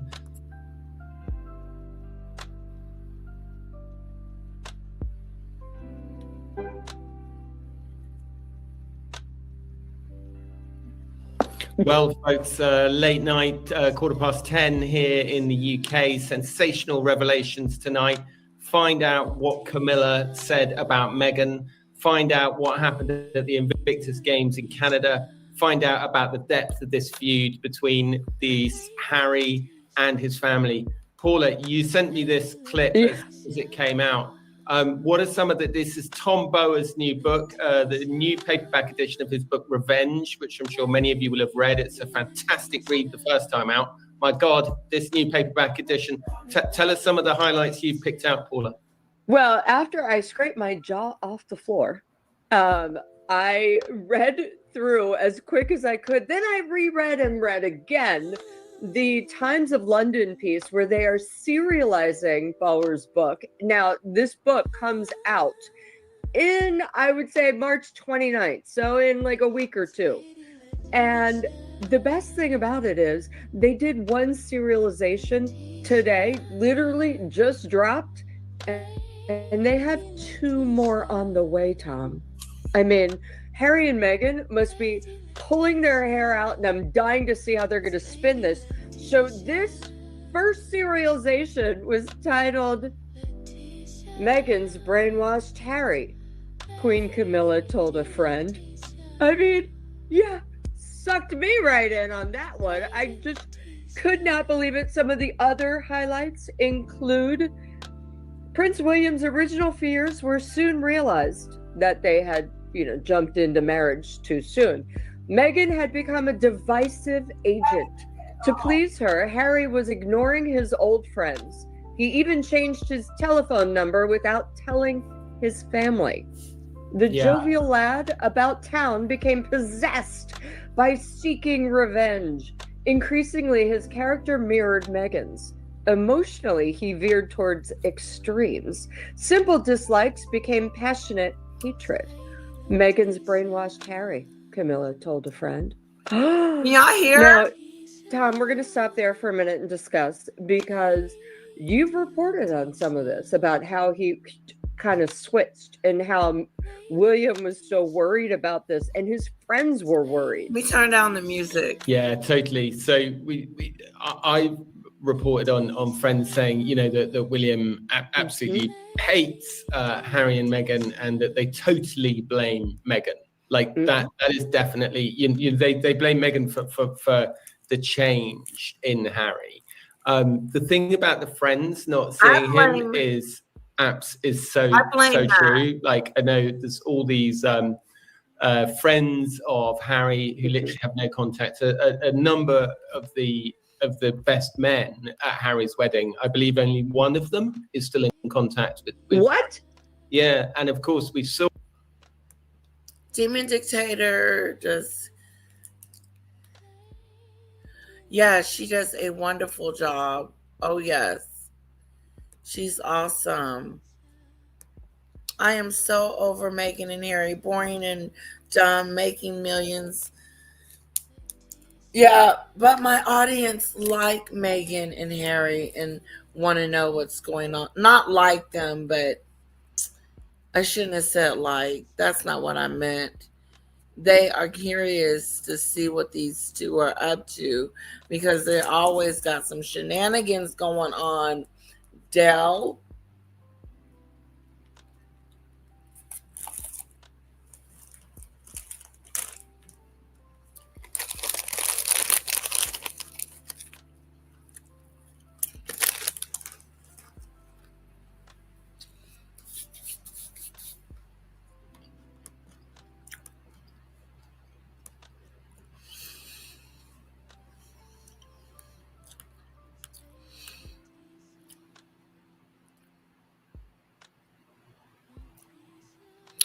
No, Michelle Lee. Let me pull that footage of Harry wandering around London trying to ring on the doorbells of his old friends and not even knowing that they'd moved house 2 years before. Carry on, Paula. I think Ben's joined us actually, so hopefully he'll be able to add some pictures up there. Oh, good. I was going to say, I just dropped in the photo of the book if you want to put it up. Oh, That it was is you a- who did it. Sorry, I assumed it was. No, girl, that was me. But you have to put it up because I can't mess with that. So this is the picture of the book that is coming out. I have obviously pre-ordered that immediately. But the thing is, it does strike me. Something is always wrong when somebody becomes so obsessed and subsumed with another person that they basically drop everyone for that. Then again, she's dropped everyone, so I guess he is learning a lot. Now, the next part that I'm obsessed with is that he is isolated and he is terrified about losing his title. So listen to this. At the same time, Harry's troubles have mounted. Isolated from Britain, his charitable activities have become threadbare and his desperation noticeable to many. Ouch. Permanently alienated from William and Kate, Harry was reportedly stunned by his brother's ferocious reaction to revelations about the man now known as Andrew Mountbatten Windsor and his relationship with the convicted pedophile Jeffrey Epstein. The unpredicted and unimagined humiliation of Andrew shocked Harry. Rightly, Harry fears that the future King William could remove all of the Sussex's titles and effectively banish him from Britain. Whether Meghan understands the potential consequence of any deliberate aggravation of the Prince and Princess of Wales remains to be seen. Now, what I want to say about this is, remember, I don't know, what was it, a week ago? When from Harry and Meghan's camp came all of this nonsense, like Harry and Meghan knew about it. That's why they left. They were so worried about Prince Andrew, now Andrew Mountbatten Windsor, that they had to leave.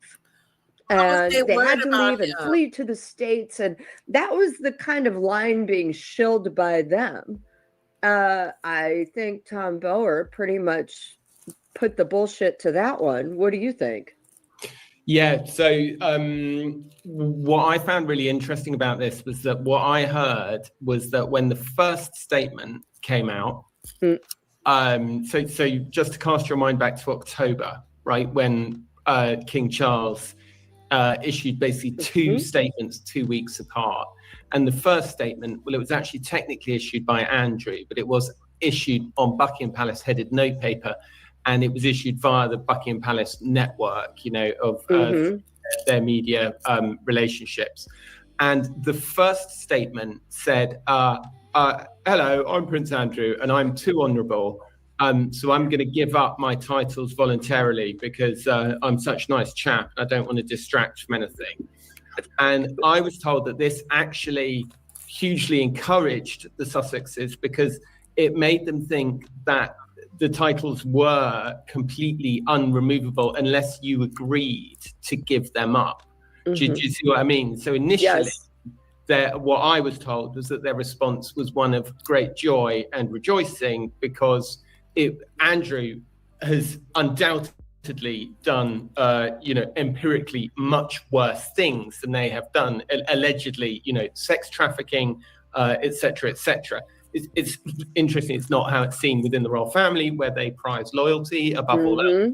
But the point being that at that first statement, they very much had the impression that their titles were completely safe.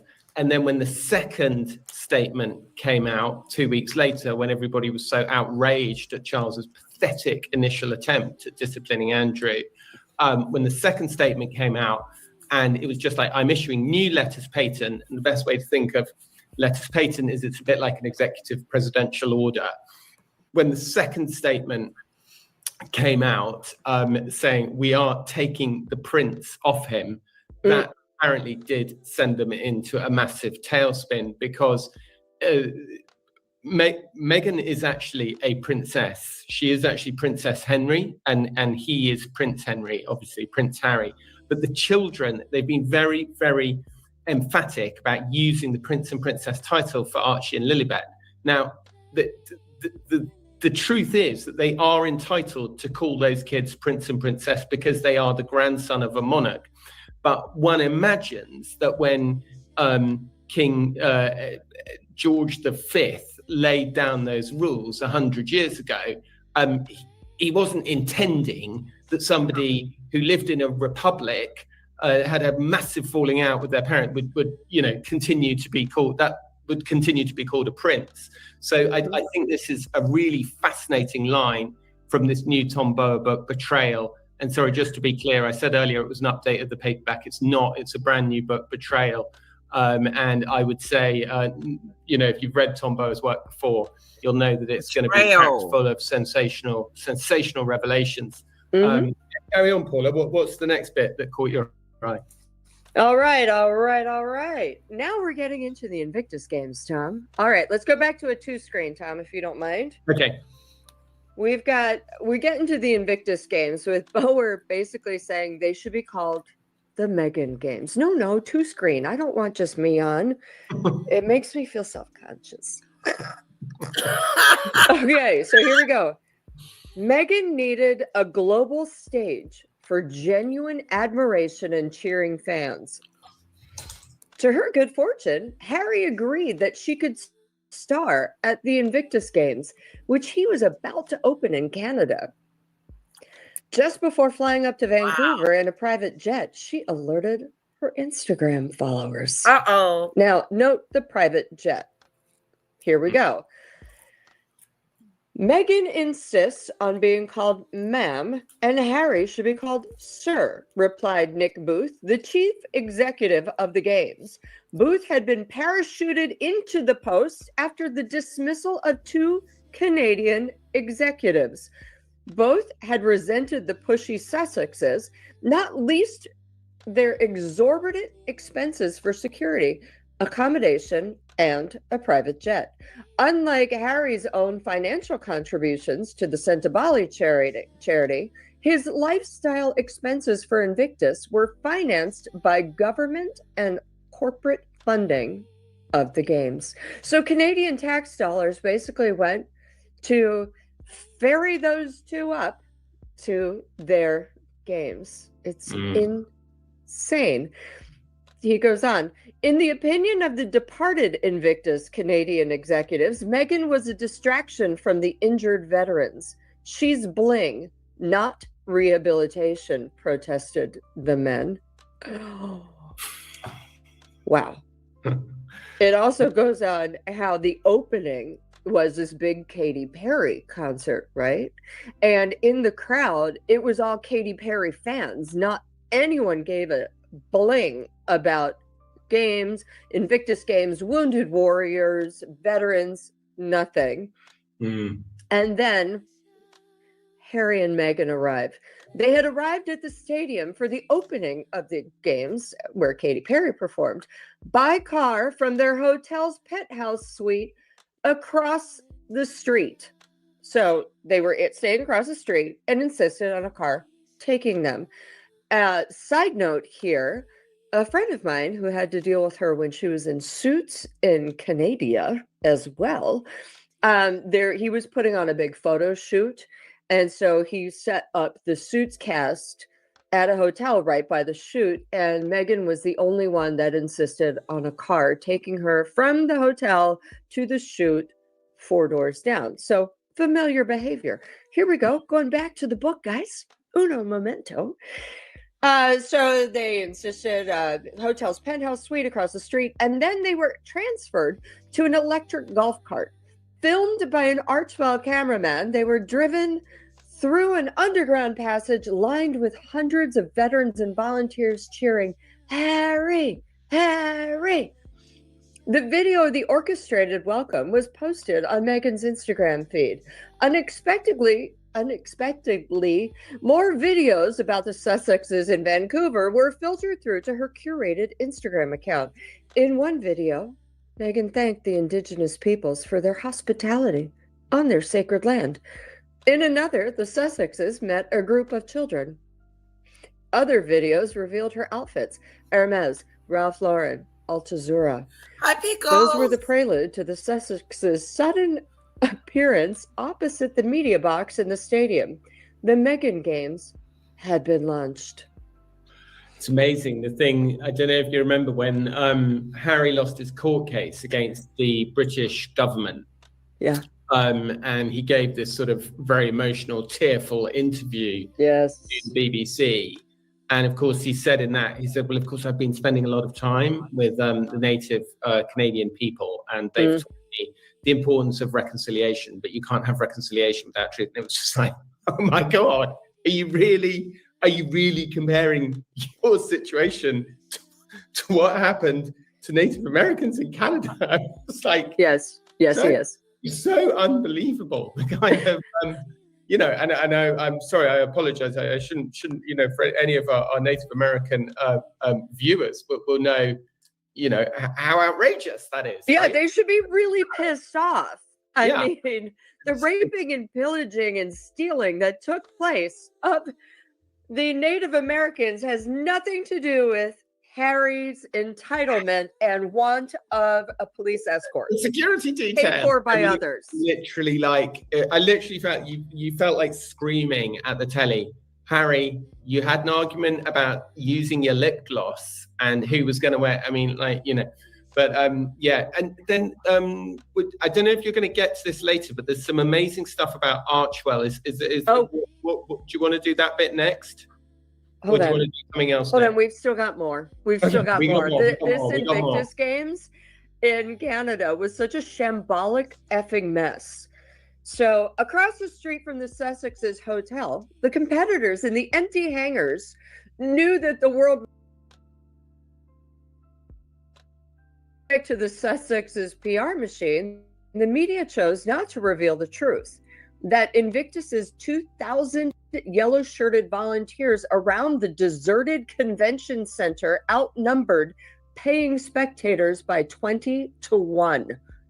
Just one middle-aged Italian veteran in a wheelchair reappeared constantly, pushing himself around the vast canteen. He was surrounded by the 1,200 members of the competitors' families, all enjoying free food twice daily. God. Yeah. All right. This is where we run into Harry and Meghan running out of money. This is part of it. Yeah. And then we get into the Archwell boondoggle. So then we'll do this. Okay. A few months later, in autumn 2025, the Sussexes faced a harsh reality. The foreign tours in the Invictus competition had been lucrative, yet they were running out of money fast. With high security costs, they needed every year at least $3 million after paying tax to survive. So $5 million. If I could just come in there 1 second. I mean, I think Tombo is actually being quite generous there because, I mean, I've seen, estimates of, and frankly, this is one of these numbers that you can pull out of a hat a bit. You can say, well, the mortgage is this and the security's that and the security's that. And to be honest, I think that's quite a conservative estimate. What's he saying? £3 million? No, $3 million, 2.25 million pounds. I mean, that seems to me a very realistic estimate of what you need to survive in Montecito if you want to have a kind of reasonably, you don't want to be, completely shamed by your neighbours. True. And they do shame their neighbours. Enough for you or me, Paula. That's true. That's true. We're quite lucrative. Here we go. The Netflix and Spotify contracts had come to an end.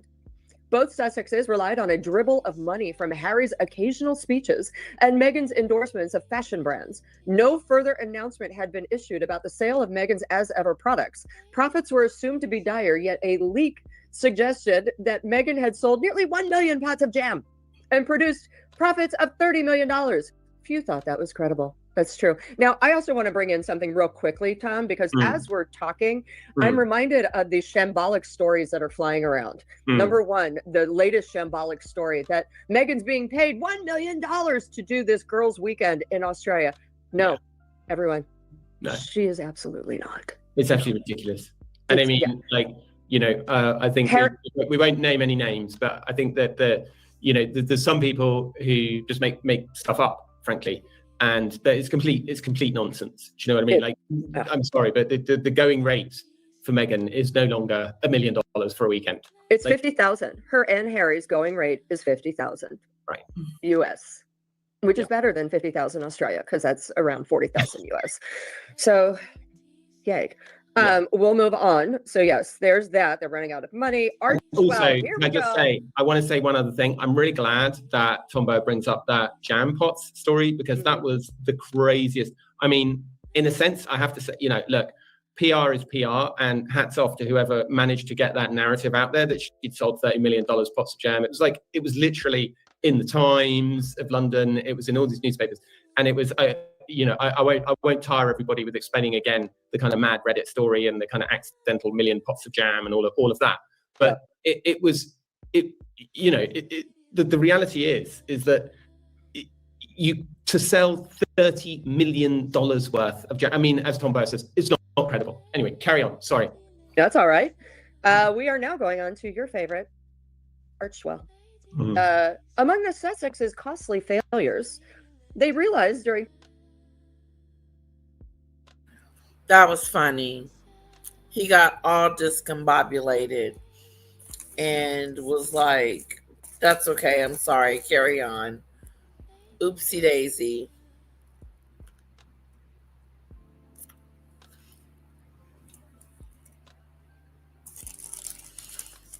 That's a good question, Debbie. Did you get a ticket?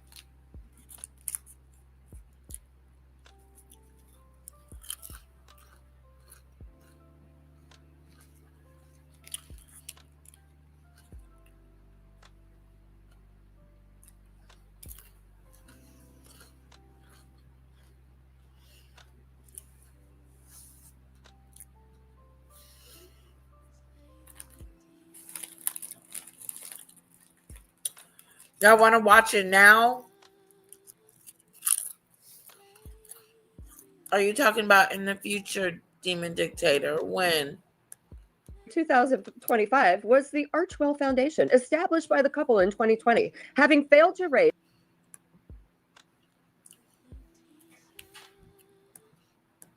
any new donations. The accounts filed in December 2025 revealed its income had fallen from 5.3 million to just 2.1 million. That donation, a historic commitment which would not be renewed. More startlingly, Archwell gave away just 1.2 million, mostly in small 27,500 donations, but its expenses were a whopping 3.9 million. There was no explanation of how the Sussexes spent any of that money.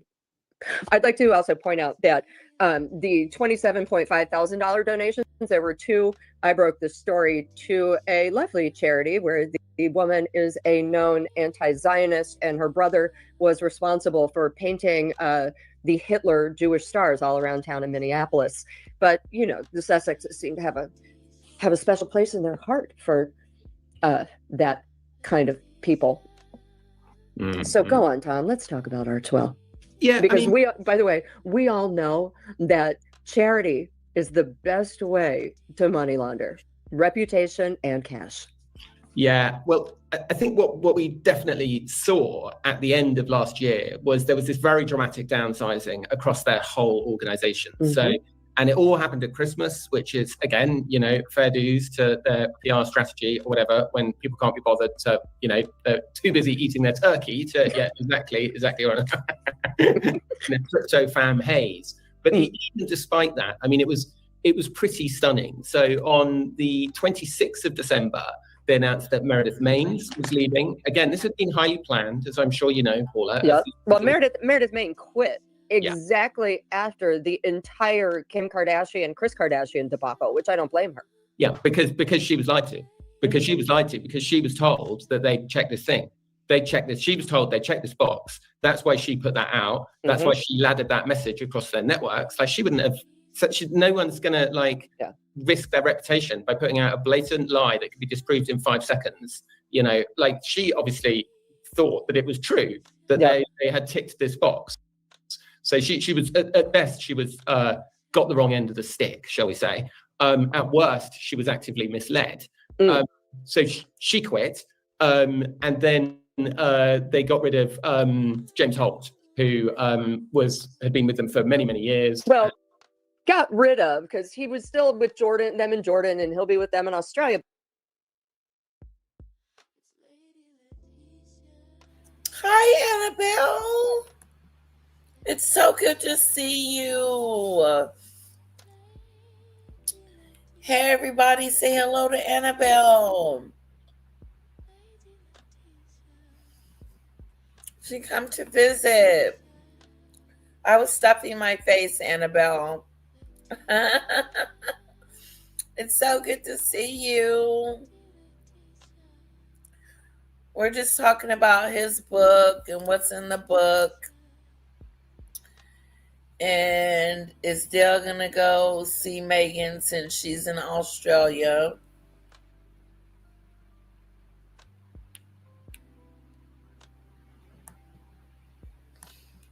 But he did give them 4 months' notice, to be fair. Yeah, and there's considerable rumours, of course, that and I think Tom Bower gets into this in the extract. Liam Maguire, who's their head of press, is based in the United Kingdom, which is slightly odd, right? Having your head of PR 8 hours behind you. James Holt is now back in the United Kingdom. And Bower gets into this as well. Harry is trying to create a more receptive environment for himself in the United Kingdom. They've shut down a lot of their operation in the United States, which all seems to be suggesting that, to be fair, like many Brits before them, including myself, they come home from America with their tail between their legs, Paula. There was no tail between your legs. You just wanted to go home, Tom, and I don't blame you. And your wife was like, I'm done with this. Can we get back there now? And you were like, yeah, okay, happy wife, happy life. But we're going to get into that in a minute because, hold on. More. Oh, so much more. Hold on. Let me pop this back up. Meghan and Harry want to be reinstated. Wait, is that? Yep, here we go. The Sussexes aimed for nothing less than to be reinstated in London by the King as trusted members of the royal family. The vehicle for their triumphant return would be the Invictus Games to be held in July 2027 in Birmingham. From the outset, Harry had plotted for the King to open the games as the backdrop for Meghan, accompanied by their children to dominate the media. But in choosing Birmingham, Harry had unwittingly exposed himself to unexpected controversy, the toxic reality of a city in turmoil, mired in threats and protest. Yeah. Not to mention, he also, again, getting into the Israel-Gaza conflict, the article goes on to say that he invited wounded warriors from Israel, and Birmingham is a huge Muslim population city. There have been rumors that parts of it are under Sharia law. And we can only imagine the protests that would be there. And we know the King hates a protest. He also hates a heckle. And I sincerely doubt at this point that King Charles would show up. Not to mention, I don't think that Harry's got his security back from the British taxpayers, whose minds would probably blow up if he did. Do you know something? We don't know if he's got security back. They're claiming there's been no decision on it yet. Who knows? Time will tell.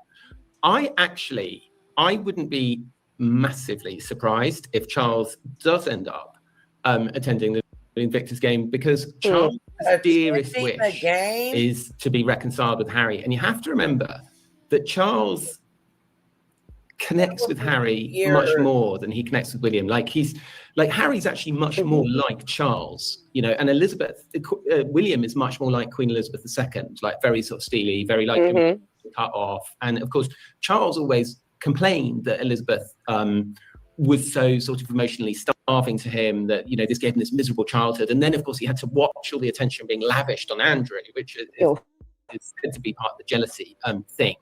And I do not actually. I think that Harry may get Charles to rehabilitate him in the United Kingdom, and I think that Harry is aware that he needs to act before the King dies. There's been a lot of flagging about this thing about the Invictus, about will the King open the Invictus Games, and there has been a notable reluctance from the King's side to dismiss the suggestion. Do you know what I mean? Yes. However, I'm going back into Tom Bower's words, not yours, Bower.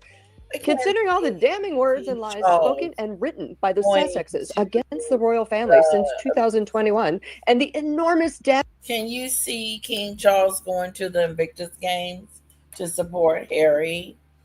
Could you see that?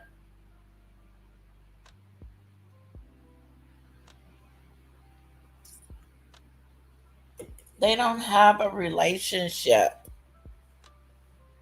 Something's wrong with it. And then why would he show up at the Invictus Games?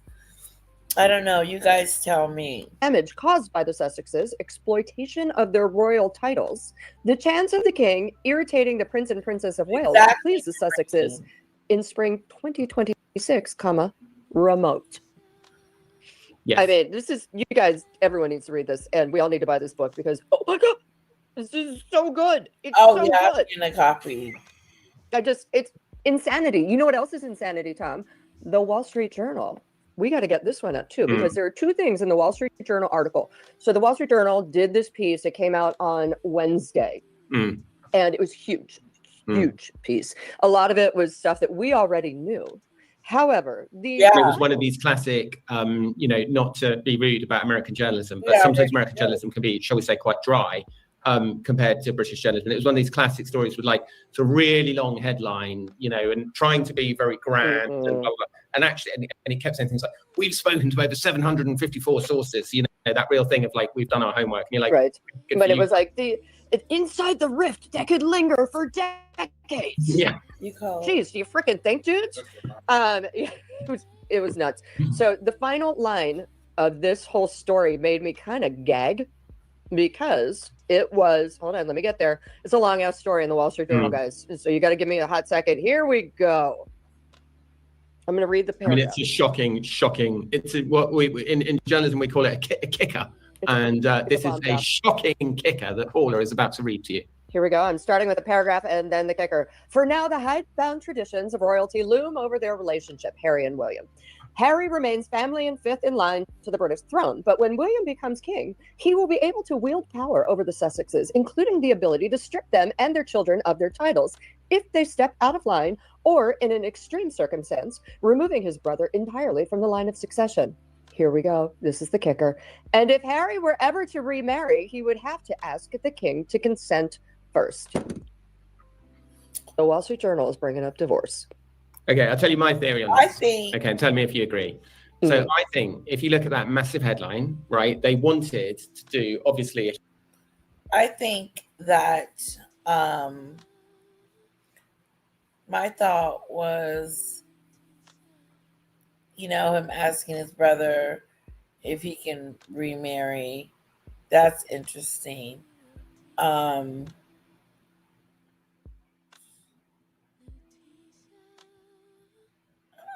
Oh, hold on. Let's just go back a little bit. I think I forgot my thought because I know I had more to say than that. Sense, removing his brother entirely from the line of succession. Here we go. This is the kicker. Removing his titles, removing him from the line of succession. Like, why don't King Charles do that so that William doesn't have to do it? You know what I'm saying? Like, if Meghan and Harry, which we know have done something so nefarious and so bad that they do need their titles removed from them, why won't King Charles do it? Maureen said that if he did, she would have so much respect for him.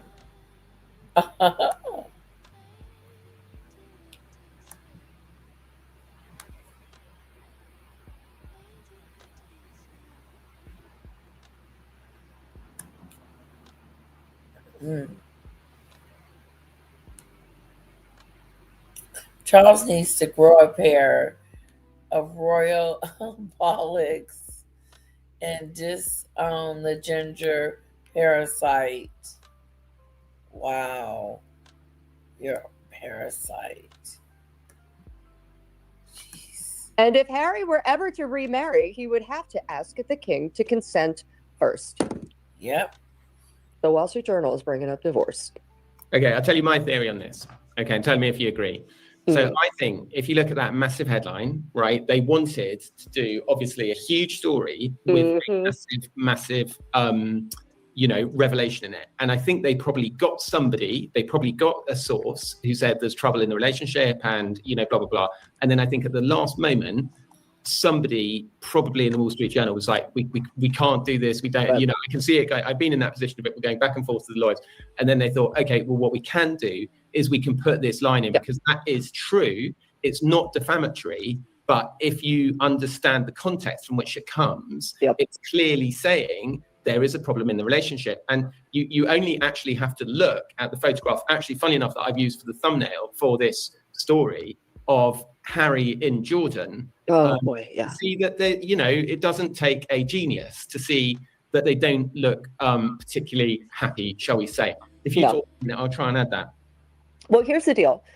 I also have been hearing that. Now, yes, I live in New York. Yes, I speak with an American accent, but I also have a British passport. And frankly, I got a lot of good sources. And I know a lot of people in London and England and Ireland, not just Tom. I swear. But the deal is, I had actually heard that too after the Jordan trip, that there was some trouble in Paradise brewing and that Harry was getting irked and annoyed. And they pointed to, there were several times in Jordan where Harry kind of brushed her off because she was always kind of, here, Harry, this way, here, and like guiding him and, grabbing his hand and showing him and taking pole position, if you will. Tom Bauer actually gets into this in his article in his book, in the excerpt in the Times, where he shows how Meghan took control of everything in the Invictus Games, where he was going up to speak, so she kissed him. She always was touching him and made sure she was part of the frame. And it seemed in Jordan that Harry, for the first time in 10 years, is finally being like, I got this. Yeah. Believe it. Yeah. Yeah. I wonder, does he really have that I got this kind of attitude? Because Harry just seems weak to me and allows Meghan to walk all over him. So is that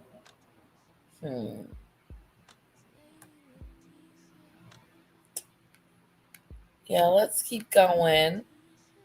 Demon Dictator says, because he's his father, I don't think he can do it. Yeah, that's true. I stepped away because I'm cooking. I also love it when Demon Dictator is here. I know, she's awesome. Shelly, thank you, honey. Yes. Yes, yes, yes, yes.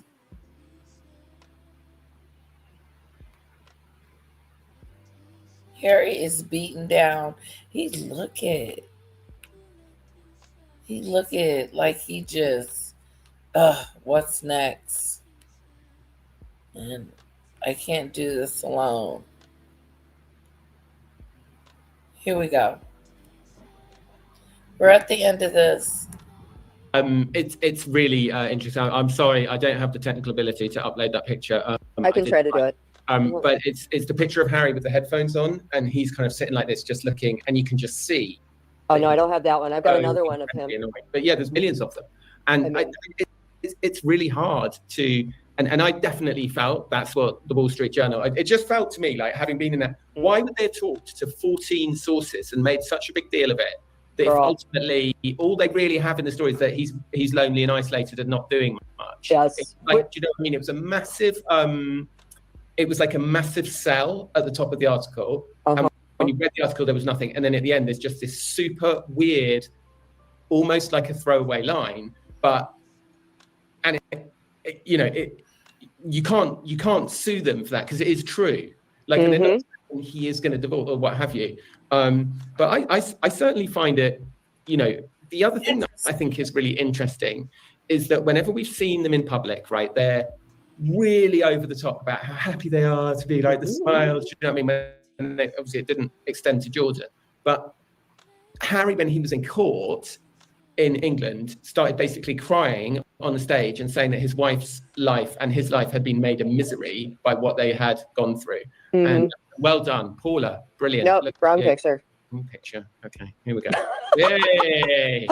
Oh, you look so unhappy. And by the way, that was his happiest look of the trip, of the photos that they posted themselves. Yeah. The donkers. Yeah. No, it's absolutely. It was really.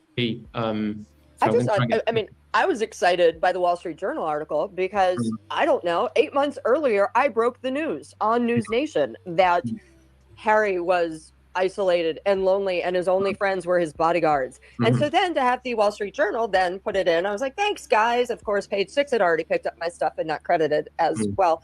But, you know, it is kind of gratifying to basically have people follow your work and to say, yeah, look, see, I told you so.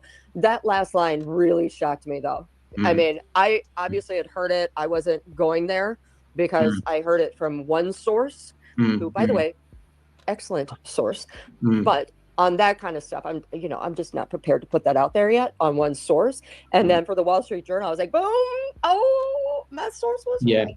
But they obviously pulled it at the last minute. I mean, that's the impression I get. Right, any more from this story, or are we done? Okay, no, we are almost done, but here's the deal, Tom. So I spoke to a source at the Times, because a source, I mean, y'all know I write a column for the Times, right? Like 3 times a month. The Times has 2 more excerpts coming out. And if they are as jaw-dropping as this one, it's like Christmas in March for me. This is insane. Also, all of this stuff is coming out just before Harry and Meghan head to Australia. Yeah. Where they are not getting paid $1 million. Yeah. I mean, I am just astounded. Also, my Australian socialite circuit, again, I do know a bunch of Australians. They are agog. The Australian socialite WhatsApps are like, oh my God, who would do this? It's like a Groupon, you know, and they're all freaking out. And people are like, I know, but it's sold out. You're like 300 tickets. Of course, probably half of them are media. Also, by the way, in the Q&A, it's all going to be prepped. So the questions have to be screened. Also, anyone who's going to that hideous event, you know, where it's, let me get this up for you guys as well, because Meghan is clearly trading on her title. She's pulled a full Fergie, all right? And this is the full on for the event. There, Tom, you should have it. Tom can put it up. It's Meghan, Duchess of Sussex, trading on her title to get people to go. And yeah, there are 300 people. People wanted to go. A lot of it was press. Is that the official trailer? Yes. Oh my God. And it's also a very old ass photo from her 6 days, but that's all right. They doesn't look anything like that anymore. No. But anywho, they are also screening the candidates. So anyone who wanted to go to this girls' weekend is being screened heavily. So of course, you know, it's going to be Sussex squatties, and we love you. What's the question going to be? How do you stay so amazing?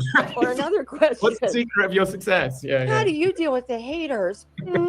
Or, you know, just anything else that Jamie Kerr and Lima might have come up with. I mean, it's a gag-o-rama. God bless. God bless. You know. Am I a little jealous? Would I like to go there and just take a gummy and giggle? Yes, I damn well would. I mean, let's thank Demon Dictator for that. I feel that Casey walks around like a rat pissing on cartoons. Oh, wow. There's no way I'll live with a ball and chain on my neck. He does not have tough love. Yeah, he needs some tough love. He does. He needs to show Harry and Meghan tough love. I agree. Snowdrop says, Debbie, I am not Scotland now. She's talking to Debbie. Let's see what Marine is talking about at 7:30 p.m. here in UK. And I also wanted to play a video. Who recommended the Drew Lane show? The Drew Lane show. Hold on.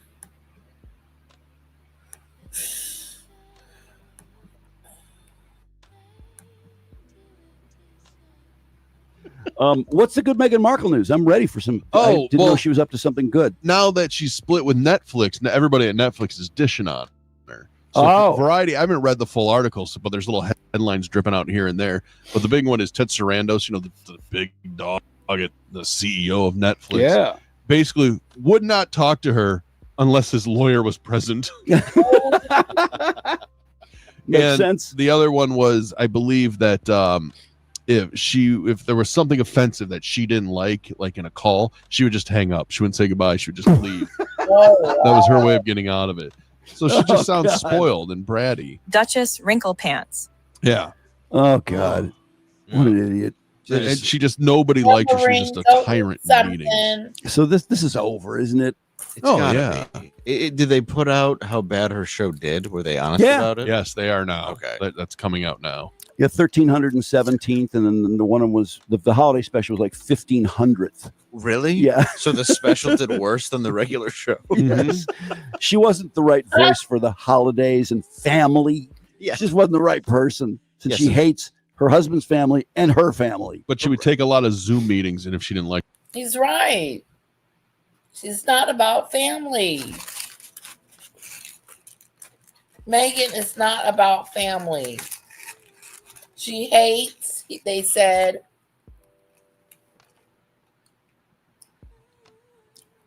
his family. And she doesn't like her own. She didn't go visit her father when he was in the Philippines with his leg amputated.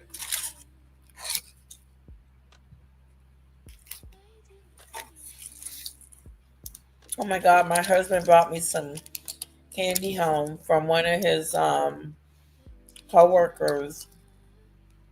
They call it, I don't know what they call it, but it's is it Asian?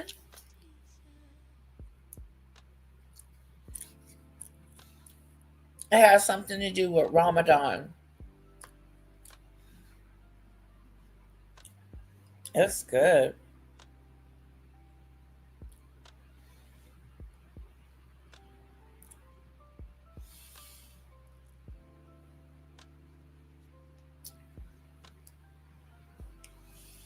Wow, says Michelle Lee.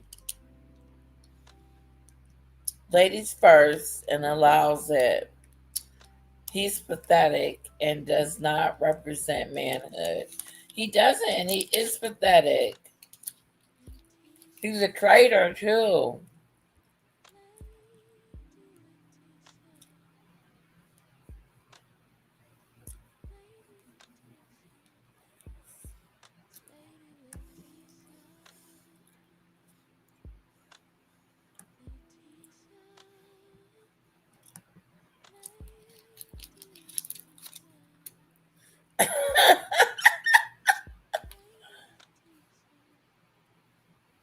I haven't heard that one either, Annabelle.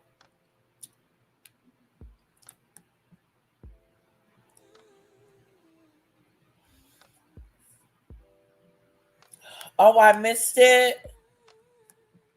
Let's rewind it.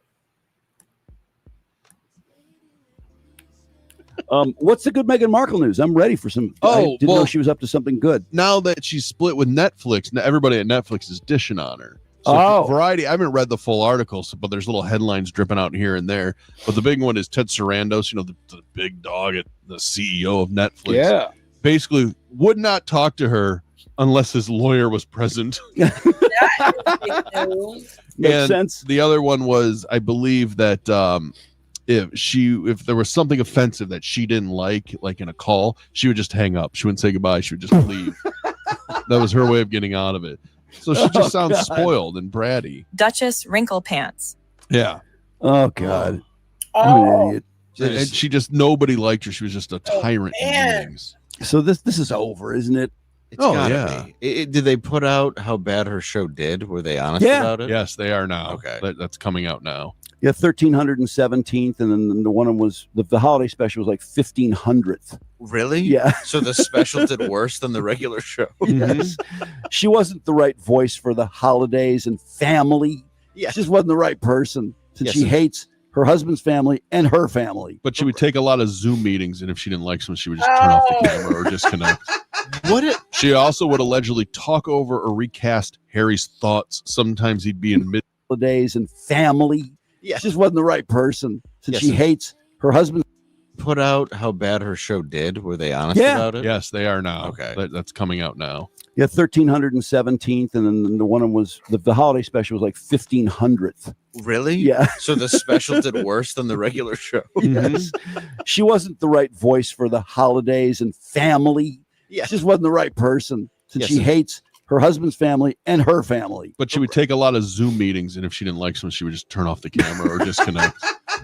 She also would allegedly talk over or recast Harry's thoughts. Sometimes he'd be in mid-sentence. She'd touch his arm or thigh during virtual or in-person meetings with Netflix. And translate? Yeah. Mm-hmm. Oh. Yep. I wish we could have a greatest hits of her going out of the Zooms, like just a montage of all I know the they time she did recorded that. those. Just Isn't that hanging all up. so interesting? I would love to see that. Just going, I think it's your personality and her turning off the Zoom. What an awful Oh. That was a terrible person. What? You should just leave her. Yeah, he needs to get out of there. Dude, really you can bad. get anybody you want. Like I was saying yesterday, black bag him and deprogram him. Yes, Ship him back kidnap to him. England. He'd be so much better. Have ICE capture him. Oh, they should just send him back. He wakes up happy. He's allowed to complete a sentence in a palace with servants. and Money nobody pouring in, He's like, security everywhere. Yeah, he gets to boss people around. Yeah, he has Instead of access being to the boss. family jewels as opposed to the royal jewels, crown jewels, whatever. She also put out a video on her Instagram. Oh, good. I can't that wait is to see just this. getting fucking ripped on because it's laughable. And I ripped it from the Daily Mail. Let me see if I got it up here. There it is. Let me zoom in. Well, let's be fair about this. Yes. Well, once again, I mean, there's nothing much to it other than it's her in her stupid garden. And you'll be excited. You get to see her kid's red hair, not her face. Oh, not her face, but her red hair. Why does she think her kids are so fucking important? So there's some stupid chickens, and now she's putting together a planter. It's beautiful. That's Harry. That's Harry simping by being the Instagram boyfriend who has to film. Oh. I mean, have you ever been somewhere where you see a guy filming the chick at how hot? Yeah, that's Harry at this moment. Oh, there's some classic shots of that. Harry is whipped. So pretty in pink is what he said. Now she's flipping through a book of poetry. Oh no, did she write it? please. No. It's one she's reading, of course. But notice how many pages Oh, are yeah, she dog-eared. likes that one. Like, look at all those dog-eared, poems that are so wonderful, right? They bloom because of you. She says, so good at the end. Now, isn't this the person that was selling $45 bookmarks? Couldn't she have flagged them in her book with Yes. their stupid bookmarks? For only $18 a page. Yeah, well, she's not paying $45 for a bookmark. Yeah, exactly. Like some idiot. Wow. That she fleeces. She, by the way, the bookmarks are now $20. She's raised the price from $18. Cool. Wow. Great. A piece of paper is still cheaper. And she doesn't know how to use it. She puts it in the side of the book, which I think Beautiful pointed out. I mean, that she doesn't know how to use a bookmark. Honestly, in there. who was that content made for? The bookmarks. I can't figure it out. I can't imagine why did she expect repeat sales of this stuff, like this tiny thing of jam for however, way too much. She tripled the price, makes all this packaging with her calligraphy. Oh yeah, like the $200 marmalade and the candles. Yeah, the candles, the wickless candles. I think he's filming it for the jury once he snaps. It's like, let me get your phone while I tell you how good you're doing. This is what I was forced to do. The trip to Jordan did a lot of good. That was very Yeah. effective. The Middle East is solved. Yeah. The war started like 2 days I know. later, I think. Why couldn't she get trapped there? I know, it'd be so nice. He's not though. She just gets. God, is that she's got an article stating that Snowdrop? I would love to read that. Netflix holding Meghan back.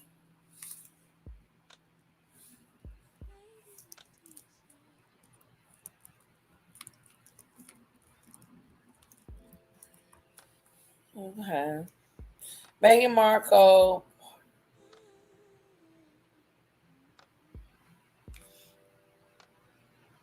Meghan Markle's Netflix has come to an end. AIM reports that she feared her jam brand has been held back. The streaming giant initially partnered with Meghan Markle's business venture as ever.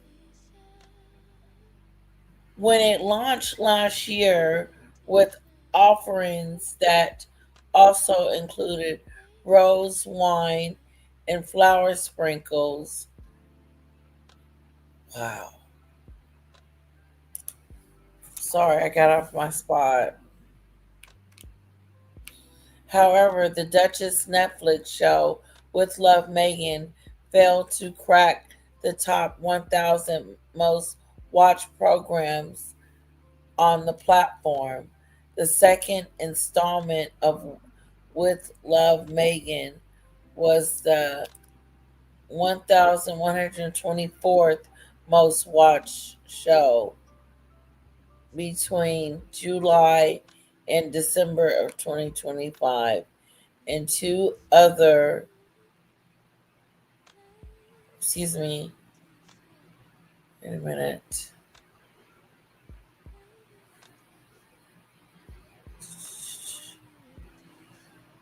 With 2 million viewers. 2 million viewers. Insiders claim to The Sun that the Duchess was relieved to be able to go it alone, not with as ever, and launching it as a global brand after featuring it. It's not global. It was being held back by the caution streamer. Oh, snap and crackle and pop. She was being held back. Wow. She will blame you. It was the streaming giant's fault. They were holding me back. I couldn't reach my full potential. Just lying. Anyway, I looked that up. Let's go back. See what these gentlemen else have to say about Megadoo. It's trapped. Yeah, he's running to the plane. He claims asylum from her. Asylum in Jordan. Yes. Wow. Just to get away You from just see her. him not lock a door in an SUV, not unlock it. You know what's so weird though is why does Jordan and Colombia and where would she go in Africa? Where'd they go? I mean, they were really bummed when they left. Like, oh my God, that was so much work. We had to, kiss their ass for 2 days. Why do these countries do that? Why don't they just have them get off of the plane with no one greeting them? They It's should. just like, you're on your own, asshole. Yeah, good luck getting around Jordan. Yeah. On your intuition. Yeah, Wasn't that one of the shithole countries? I can't remember if that was on the list or not. Yeah, I don't understand what Jordan gets out of. What does Colombia get out of it? Nigeria. That's where they went. And she said, I'm 43% Nigerian.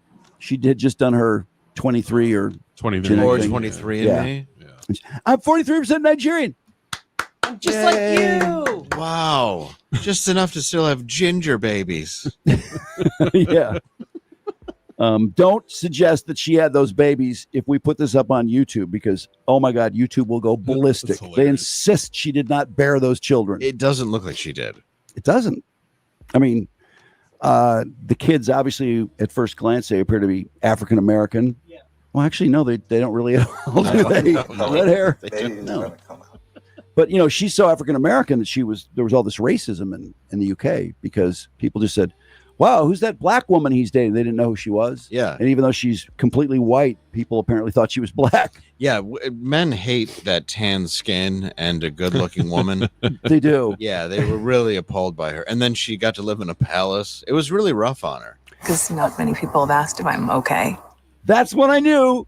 Yeah. That's the moment I knew when she said, when just a cameraman saw that she That was my moment too. was like, are you okay?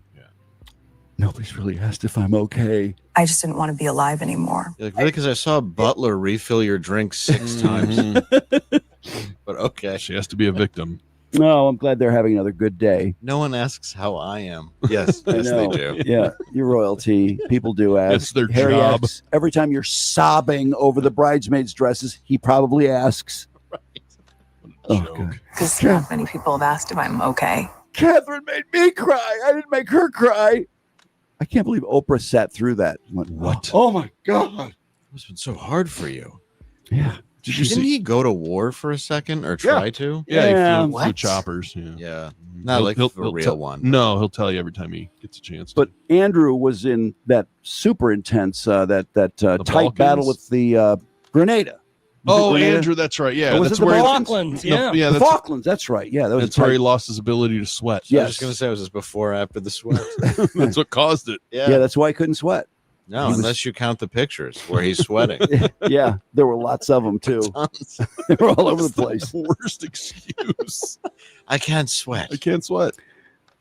As if that would just settle it. Oh, well, it's settled. Oh. Obviously, you didn't bang the 17-year-old, and that's not you in the picture. On the second floor of Ghislaine Maxwell's condo. Yeah. All these phone records must be wrong then, because you can't sweat. By the way, you're sweating. He had his arm around her, and he actually planted it. Oh, those fingers look too fat. Really? Yeah, clearly photoshopped. Oh, okay. That didn't work out very well. There's a movie about that interview, by the way. Yeah, Is there really? I've seen it. It's really good. Yeah. What is it?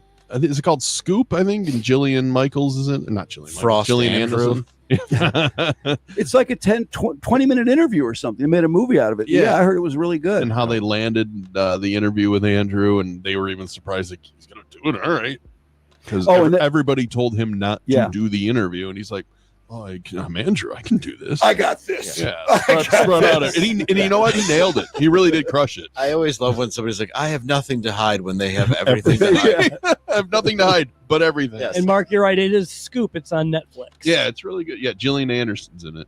Oh, okay. Mm-hmm. I wonder who Gillian Anderson plays. Probably the interviewer. I think the interview. Yeah, I'd watch that. It's good. I recommend it.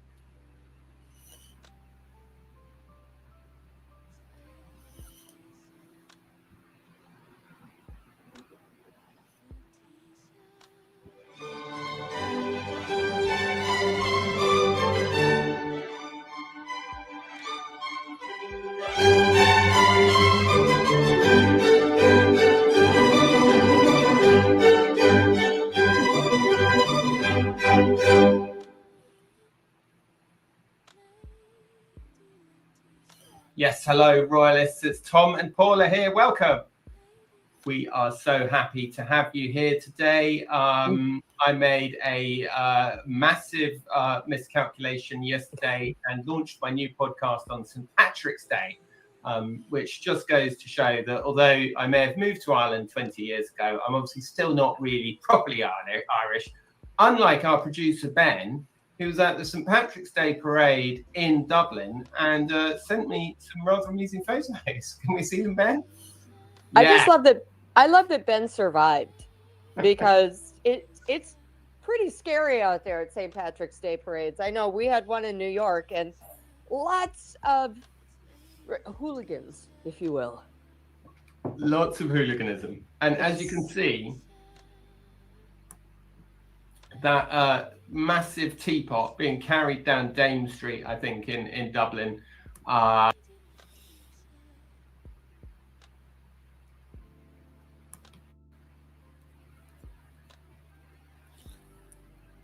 feel like that started over.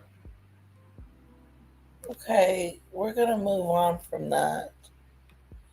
Hi, Polo. Welcome.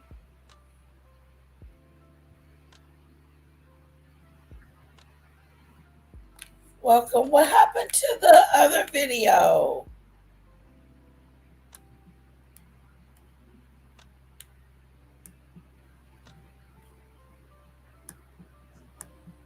Okay, hold on just a sec.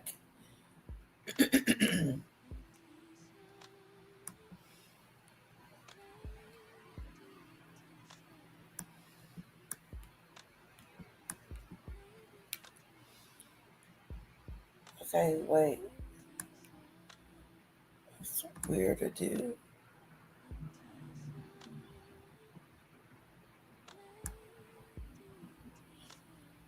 Okay. I do apologize.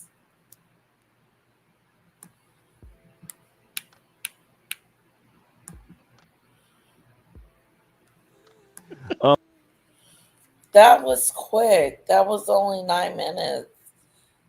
Then A good-looking woman. They do. Yeah, they were really appalled by her. And then she got to live in a palace. It was really rough on her. Because not many people have asked if I'm okay. That's when I knew. Yeah. That's the moment I knew when she said, when just a cameraman saw it, she was like, that's when I knew. "Are you okay?" That is when I Nobody's knew. really asked if I'm okay. I just don't want to be alive anymore. That is when I knew there was something wrong. I talked about it the other day. I said, there's something wrong with Meghan. To say, no one's asked me how I'm doing. And she had just got married and just had a baby. And I'm like, you should be full of happiness. But of course she wasn't. And so she deliberately separated her husband from his family, his brother and his father and his grandmother. It was very sad.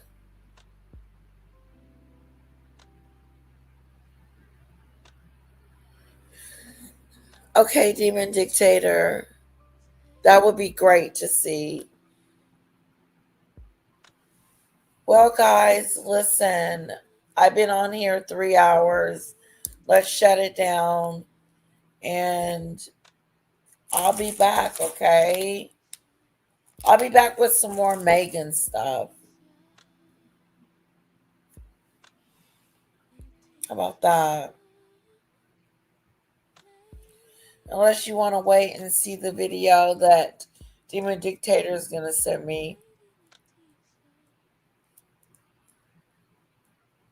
Wow, Meghan's in some trouble. Her popularity is done. People don't like her. This book has come out and shame them. Wait, and the book ain't even out yet, and we're already on. Camilla says she brainwashed Harry. I mean, it's some serious stuff going down. This is not going to make Prince Harry and Meghan look good in the slightest.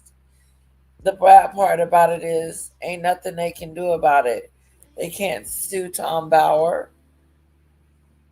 God, I want us to go through his book together. I'm thinking I can have my Kindle right here, and then we can listen to the book, right? What do you guys think?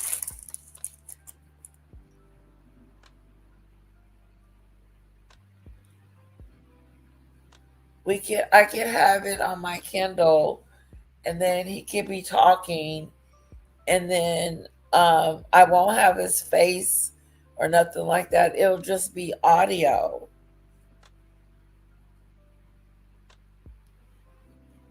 Yeah, we're gonna do that. If that's what you guys want to do. Hi, Lee.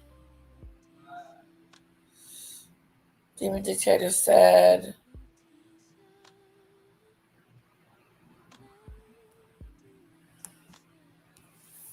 she sent it to me.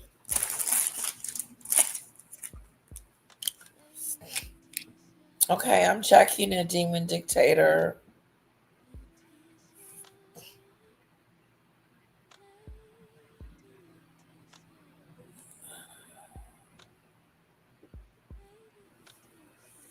Okay, here we go. Huh. What do you make of this arrest? Are you surprised? I'm not actually massively surprised. I kind of felt like last week, 10 days ago, when Charles made the statement saying that he supported the police inquiry. It seems to me then quite hard. How do you get to a place then where he doesn't get arrested, where there's All right, here we go. We're going to watch this.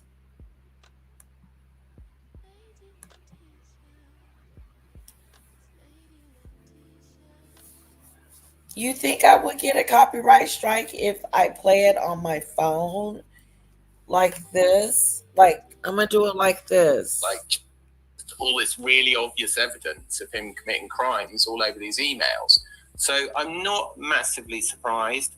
So it's like, it'll be like that. It won't be like, on the screen or anything like that.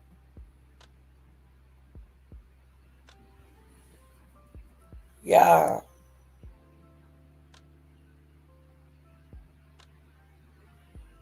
Oh, we're finna do one more skit thing here.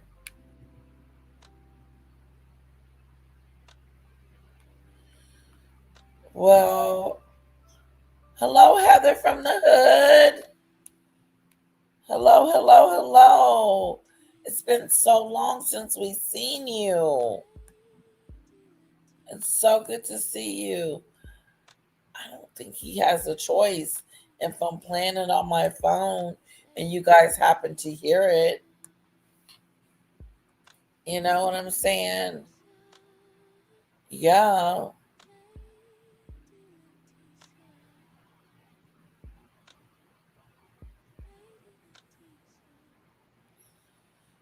Do.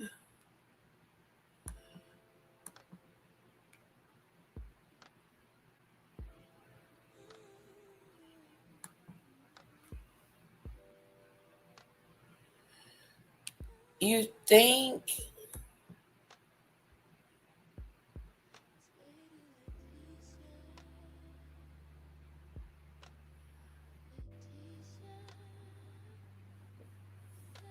Yeah, I can even put the video on, we can put it on members only.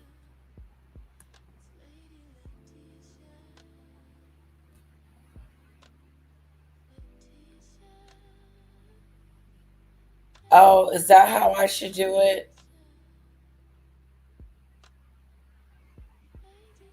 I am well. I hope you are too, Heather. It's so good to see you. Put some hearts in the chat for Heather, guys.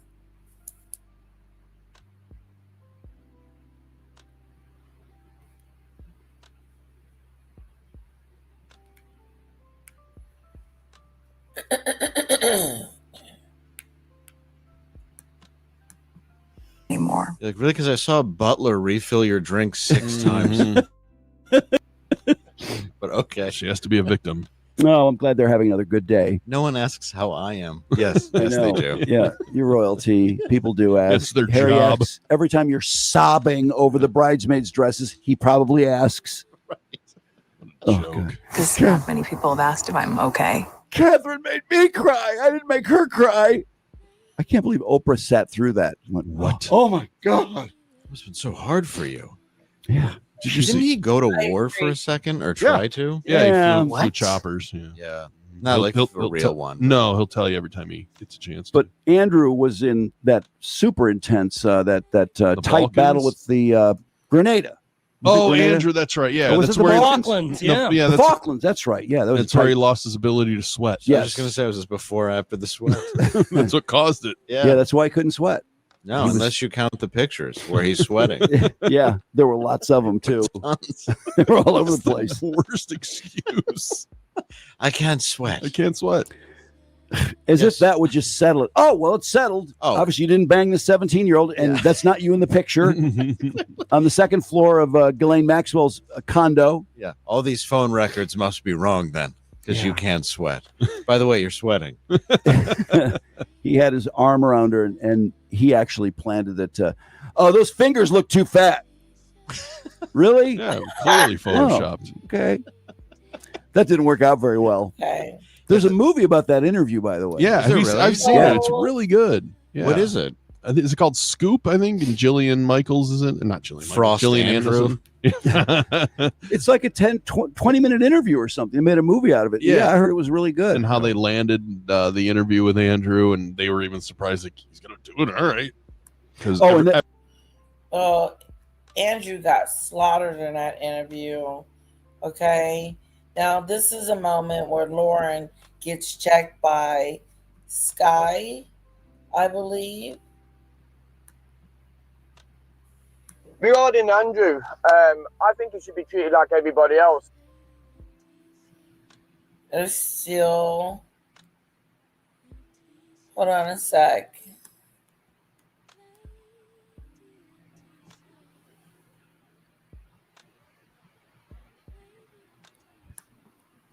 What do you make of this arrest? Are you surprised? I'm not actually massively surprised. I kind of felt like last week, 10 days ago, when Charles made the statement saying that he supported a police inquiry. It seems to me then quite hard. How do you get to a place then where he doesn't get arrested, where there's like just all this really obvious evidence of him committing crimes all over these emails? So I'm not massively surprised. I did something last night. There was a report the National Crime Agency issued a statement saying that they had got involved. That to me was a very clear sign that we were moving towards an arrest. I'm actually rather proud to be British today. I think it's a fine and wonderful thing that Prince Andrew is sitting in a police cell with a metal toilet bowl kicking his heels, wondering what the hell happened to his life. I obviously it's shameful what's happened, and our deepest thoughts and sympathies, as the king himself has said, with the victims of any sex trafficking that took place. That said, at least our country, unlike those useless, corrupt administration in the US, at least we are bringing people to justice. People are losing their jobs. People are getting fired from their positions. And today, you know what? We arrested a prince, and that's bloody good news in my book, Lauren. I mean, I wish I shared your enthusiasm with it. I think I come from the point of view that there's been so much evidence before now. So this is what my problem is. This is where I think, oh, it's performative. Ultimately, selling his house for £3 million over the asking price in Sunningdale. Why was he not investigated for money laundering? What will happen with Sarah Ferguson, do you think? Well, the rumor is that Sarah's holed up in the UAE with one of her former advisors, who has denied to me that she is there, but that is the rumor that I am told, that she is there. I don't think she'll be in a rush to come back to the United Kingdom. I think it's different for her. I think that if she is a fugitive from justice, I think that is less on the king's docket than if his brother is. I don't see her nipping on the plane back to Heathrow anytime soon. Do you? No, not at all. Not at all. I think also Beatrice and Eugenie, I mean, half of people think it's not their fault. They've been dragged into it. Their parents have evidently put them in a difficult position.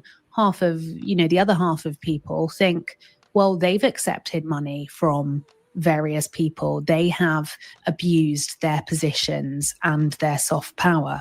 Where do you stand on this argument? Well, I think that what has to happen now, they believed it. Let's see what he says. Now is that a decisive break has to be made with the entire House of York. And I think that William has been pushing for this for a long time. And I think that it does now have to happen. Like the royals in one sense are really lucky, Lauren, right? That they have this ultimate parachute, get out of jail free card, which is abdication. And they've already we could well be on the path to abdication. I think it's no longer without the bounds of possibility. But I think even if we do not end up with a full abdication, I think that it needs to be made very clear that William is taking over the day-to-day running of the monarchy. I'm a great fan of Charles as a person. I think he's a humane and kind, and you'll never meet anyone who's worked with Charles who has anything other to say to him other than, my God, it was amazing. He just turned up. He'd read everything. He knew everything. He blah, blah. All that said, unfortunately, the job of running the monarchy has clearly proved beyond him. And the monarchy is in a disastrous state 3.5 years after he took over. It's an absolute mess. It's a complete mess. And it's all of his making, I'm afraid. It's not the Queen's fault. Really? I understand that Queen Elizabeth was indulgent towards Andrew and all that stuff, and but look, the house sale in Sunningdale, I completely agree with you. It was very clear evidence of corruption. It was very clear evidence of corruption, but it was it was a long time ago, and B, the Queen's dead, so it's a bit late to start going after her now for it. Charles was very much alive in 2022 when he signed off $14 million payment to Virginia Giuffre. So rather than worrying about trying to, catch up with people who are long dead, and frankly, it's going to be very hard to prove anything against them, I think we need to focus on what is actually happening and what can actually be proved. And whilst I agree with you that it is very, very late what is happening now, I just say, let's just give them 5 minutes and see if it is too little, because it might be too late, but it might not be too little. We could end up with Andrew in jail, which I think, even Charles's harshest critics, they could say it's too late, but I think they'd be struggling to say it's too little. We've seen the narratives come out about King Charles's health is now suddenly bad, when in December we were told that he was doing really well. Do you think that the palace are scrambling for PR angles, or do you genuinely think his health has taken a turn for the worse? I think as anyone, we've all had friends and family with cancer, and things change really fast for the better and for the worse. You have good days and you have bad days. I don't think that Charles's health is being spun as a story to make us feel more sorry for him. If anything, the palace just endlessly say how marvelously fit and healthy he is. They never say anything about, oh, well, he's doing badly or anything like that. So I would dispute that the palace are trying to engender sympathy for the king by saying he's terribly ill. I think what could happen is that he could step down or take a back seat on the grounds of illness, which I think, would not only be very good cover, but would also actually have the advantage of actually being true. I mean, he's clearly, if you're going through cancer and it's incurable and you're at the end of your life, like, you shouldn't be dealing with your alleged pedophile brother and your renegade sons, causing trouble. If that was any normal person, your doctor would get your wife and they'd say to your wife, listen, do you know what? He needs to take a step back. He needs to be protected from all this stuff. He needs to focus on his health so that the last few years can be as good as they possibly can be. Now, Charles might say, well, all I want to do with my last few years is carry on being king, so I'm going to carry on. That's up to him. But the reality is he's completely mishandled. It's been a disaster. His reign has been a disaster. I'm sorry. There's no other way of putting it. It's just very, very obvious now. I totally agree with you. And I wanted to ask you, so Meghan Markle knew Jeffrey Epstein's girlfriend. She was pictured with Karina on a yacht. There are numerous pictures going around. Radio silence from the mainstream media. I don't know anything about that story. I don't know anything about it, Lauren. I don't know anything about it. It's not in my wheelhouse. I'm going to tell you that right now. I think there are much more serious things to be concerned about right now than whether or not Meghan did or didn't hang out with someone who may or may not have known Jeffrey Epstein. I'm sorry. Well, Karina, I think it's a massive distraction. And I think that today, Prince Andrew has just been arrested for corruption in public office.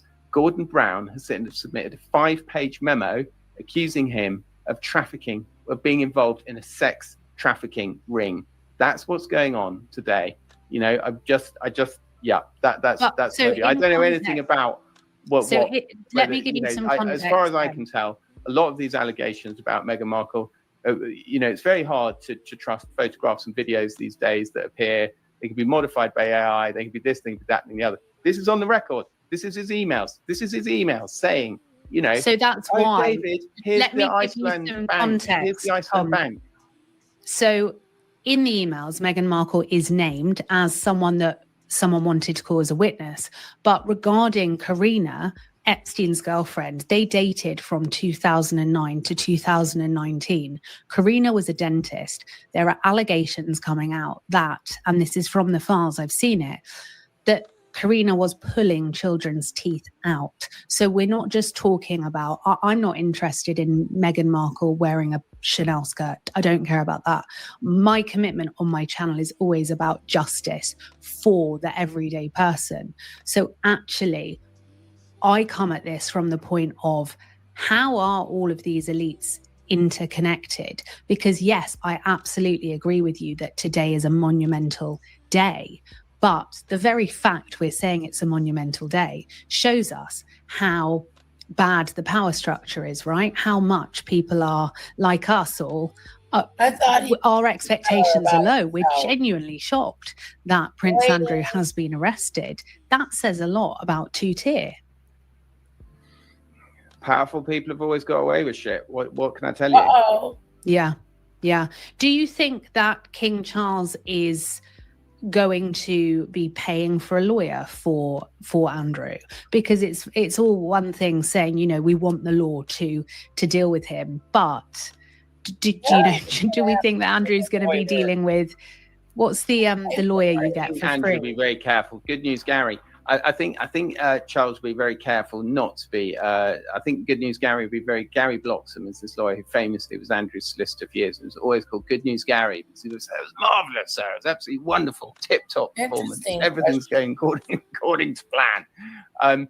No, there's no way that Charles is going to be as foolish as to be paying Andrew's legal fees. I wouldn't have thought. I would have thought that would be a very clear way to incriminate himself.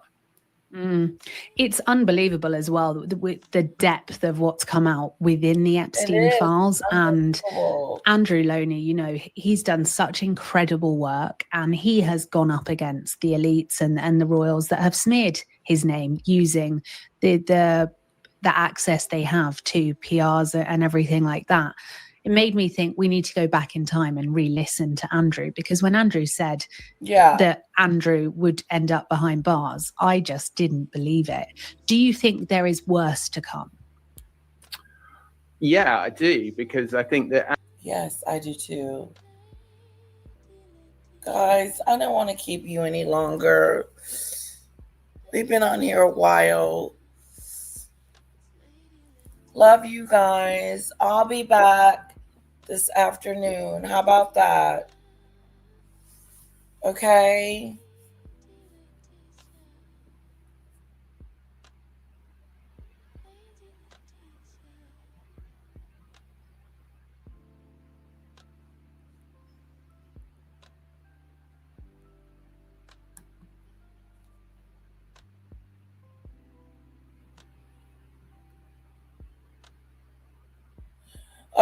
Okay, wait. I'm about to miss the best part. Hold up, wait a minute. We got to stay a little longer.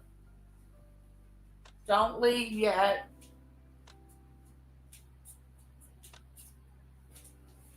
Hold on.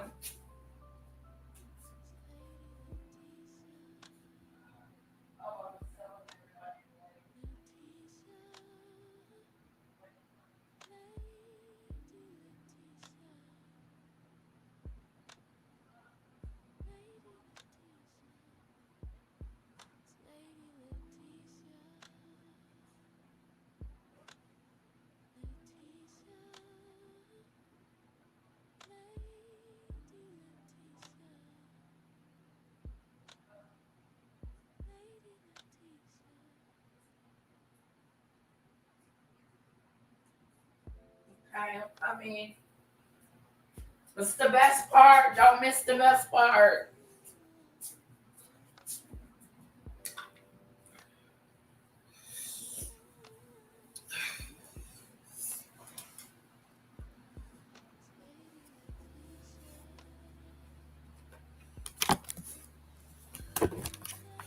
Okay, here we go.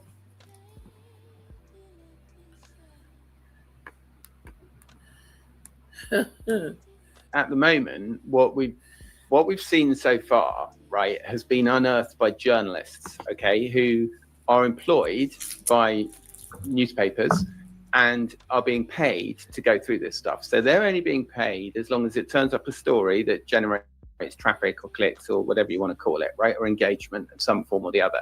The police don't have the profit motive, right? They are just going to sit down now and they're going to go through every single file that has been released. That That's the complete difference now. So yes, much worse stuff is going to come out. As we've seen, if I'm sure you've spent some time on the interface, it's kind of amazing in one way, because you can just type in a name, or you can just think of other pseudonyms or whatever, and you can type them in. But it's very, very hard to get your head around how to search within the documents and within the images. And that's why people are probably confused, going, why did it take so long for this image of him crouching over this? Because it's actually quite hard, because the images you kind of have to go through manually. I know there are people working on trying to sort of index the files, and that is happening, and obviously advances in AI and stuff are making that possible. But the difference is that the police now, on public money, right, are going to sit there and go through them all. They're not under pressure from their editor going, have you found anything? If you haven't found anything, bugger off down to Sandringham and go and stand in the rain, and wait for Andrew to come out. So I definitely think an enormous more amount is going to come out. Absolutely. Yeah. We've seen allegations come out regarding a child that was tortured, allegedly taken to Frogmore. The allegations, yes, they are unproven, but they are deeply concerning. Have you ever, in the royal circles, heard stories, allegations that align with anything? You're alleging that a child was taken to Frogmore House and tortured? Tom, this is in the files. I've spent the last 2 weeks going through these files until here it is right here. Did you hear what she said? A little girl was taken to Frogmore Cottage. What is she talking about?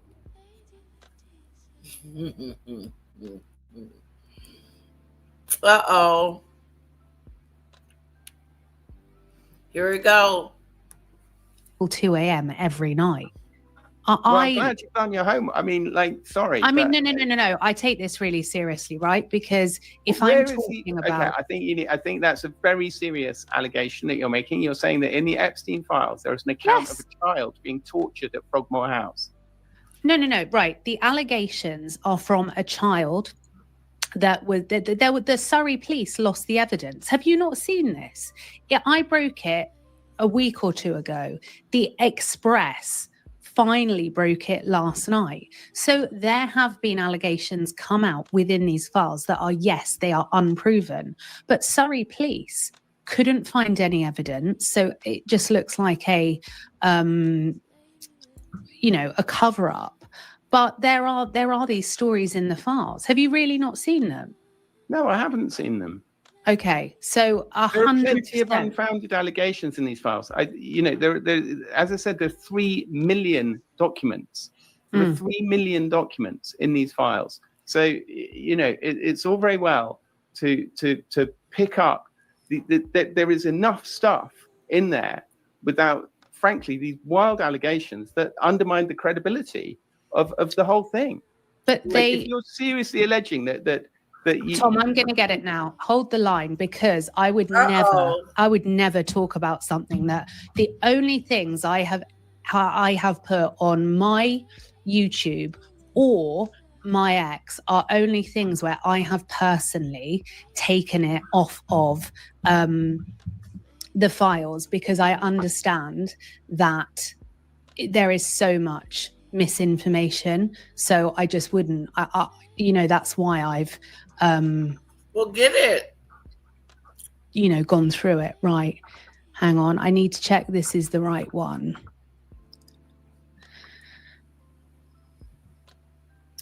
Right, here we go. Look how he looking. This is the FBI document. Okay. Yeah, no, I'm seeing it now. Okay, so this is an allegation. The child claims they were restrained on the table, tortured with electrical shocks by Maxwell. Allegations are not proven. Surrey police said it had no record of them being reported to the police before. Following a review of our systems using limited, we can find no evidence these allegations have been reported to Surrey police. We are engaging with the agencies to obtain access to redacted information. We take the allegations very seriously. I mean, I feel, Lauren, I genuinely feel that what is actually happening today is happening in front of our eyes, is proven. Maybe there were sex abuse parties at Andrew's house where Ghislaine Maxwell tortured people with electric shocks on tables. I find it unlikely, but maybe that is the case. But what I think is so interesting about what is happening today is that what Andrew is being prosecuted on, and Andrew Loney has always said this, that it was going to be much easier to get Andrew for the financial crimes because it's happening in front of our eyes, because they were sending these emails back and forth because Andrew was so arrogant and so entitled that he thought his emails were completely immune from freedom of information because he's the royal. So he is literally there hassling members of the government saying, get me the latest files on the Bank of Scotland or this, that, or the other, and then sending them on to people and going, do you know what? You might want to take a look at these before you make your move. It's pretty. So this is huge. There's no doubt about it. But within these files, okay, there are the top level people at the World Economic Forum that are all part of this with Epstein. And again, I've gone through those emails. This trafficking ring. Let's also now he's being investigated for these crimes within office. Let's actually use our platforms now and say, right, well, what's the next one? The next one is allegedly trafficking girls to the palaces. How did this happen? And I think that's what Gordon Brown is saying. And I'm really sorry. I'm going to have to go in about 5 minutes. So, because I've got another thing at 25 past. But I think that's exactly what Gordon Brown is saying, right? In this 5-page memo that he submitted to the police today. He obviously does have really good information. He was the blooming prime minister, right? So he's got this information and he is very focused on the sex trafficking of women. But I think that there has to be a point where we have to say, what can we prove in here? What can stand up in a court of law? And I think it's amazing that Gordon Brown is advocating for those women. A lot of this happened because Gordon Brown wrote that article in The Spectator saying that 90 women had been trafficked through Stansted Airport. That is the reason that a lot of what is happening today is happening. It's partly because the king said that he wanted an investigation of Andrew to happen, and it's partly because of Gordon Brown saying that this needed to happen. And Gordon Brown, like yourself, Lauren, and I do not take away from anybody advocating for victims of abuse, like yourself, is very focused on the trafficking flights through Stansted Airport because they can be logged. They can be tracked. They can be proved in a way that, frankly, that story about the person who claimed they were being electrocuted on the table at Frogmore, it's one person's claim. As you say, if you've been through all these 3 million folders, I mean, good luck to you. But as you know, no, look, I haven't. Of extraordinary allegations. You're not getting along. I've not been through all of them, but when I understand, look, there are allegations left, right, and centre, but we're also looking at allegations that haven't been proven. But the authorities have had this information for years, and there was only Jean-Luc Brunel and Ghislaine Maxwell and Epstein in prison. So we know the DOJ cut a deal to redact some of the co-conspirators' details. So I just believe that actually we can't go down the route of we can only look at things that are proven in a court of law, because this law is not fair. It's not the same law. So yes, this is fantastic that Andrew has been arrested. But let's look at, okay, why were the palace able to leverage their power to try and discredit Virginia Giuffre, who made the decision for Andrew Mountbatten Windsor to sit in Buckingham Palace and lie to the nation?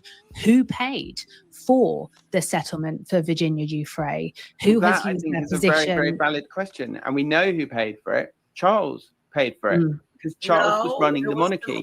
So this whole effort to blame the Queen, that it was all the Queen's fault, that the Queen signed off on it, that Charles had no idea what was going on, and that the Queen secretly knew everything that was going on, and, blah, blah, blah. I'm sure the Queen did turn a blind eye. I'm sure she did. But she's dead. She's gone. It's over. You can't hold a dead person to account. Charles is here, and he's not just here, he's the king, okay? And in 2022, he signed off an agreement giving $14 million to Virginia Giuffre to buy her silence. So right now, all I'm saying is, let's just stay focused on that, because that's what's happening right in front of our eyes. And yes, plenty of people, plenty of powerful people colluded in the most disgusting ways to abuse and intimidate and terrify women and children, it would appear, were involved in this as well. But what actually was the king's role? Did the king cover up? Because if the king did cover up Andrew's crimes, then the monarchy is in serious, serious trouble. Bigger trouble than in either of our lifetimes, I'm sure of it. Just your final question before you go. How do you think King Charles will be sleeping tonight? Do you think he is nervous? Because, like you say, if there are things whereby we haven't been told the truth, King Charles is in huge, huge trouble, and we've now got authorities involved. I think there's just complete despair at every level. We're going to see him actually shortly. He's due to go to London Fashion Week. Don't know that. So we are actually going to see him shortly. So it is going. We've seen Camilla already today, looking very drawn and unhappy. It's the worst situation. He has presided over the worst reign in my memory. Well, obviously my memory only encompasses Queen Elizabeth II, but this is more serious than the abdication crisis of 1936. This is a bigger deal because that involved one man who, as you chose to saw it, either followed his heart or was a big baby, or however you want to describe it. This is about institutional corruption, and you're right on that level, Lauren. Lots of people colluded to cover this up. The question is, was one of those people the king? Well, I would say without a doubt, it's normalized. It's how they operate. It's certainly taken the heat off King Charles for his Ramadan and Christian post, hasn't it? Yesterday, the internet went into meltdown, and now he thought his day was bad yesterday. Crikey, today just poses more and more problems. But Tom, as always, thank you for your time. And the Royalist you can check out on Substack or Tom's channel on YouTube. Thank you, Tom. Thanks, Lauren. It's great to be here. Bye. All right, guys. Hold up. Wait a minute. All right, y'all. Welcome to the show. I hope everybody out there is having a great day, and we are jam-packed today. So we had elections last night. They didn't go great. They didn't go like horrific, but they definitely didn't go great. We have Kat Abu-Ghazaleh lost. She lost to a guy by the name of Daniel Biss. Now, the positive news is the AIPAC candidate, Laura Fine, they spent like $9 million trying to get her elected, and she finished third behind both Kat and Daniel Biss. But of course, what people are pointing out this morning is that you had other lefty candidates who insisted on staying in and, in theory, taking more votes from Kat. And if you do the math on it, if those people's voters voted for Kat instead of them, Kat could have won. So you got a lot of people this morning, like, humanist. All right. Thank you, Demon Dictator. I hope you feel better too, Cece. Sorry you're not feeling well today, lovely. I do apologize. But I love everyone, each and every one of you. Thank you, thank you, thank you. 3.5 hours, guys. Whoa, there we go.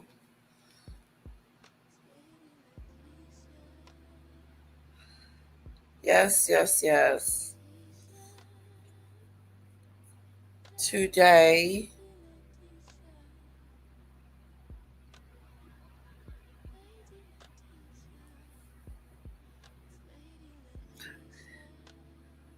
honey, do you want anything from Walmart?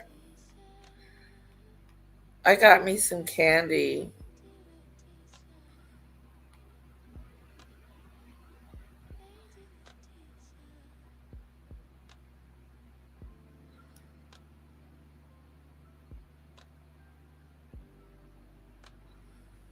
Love you guys.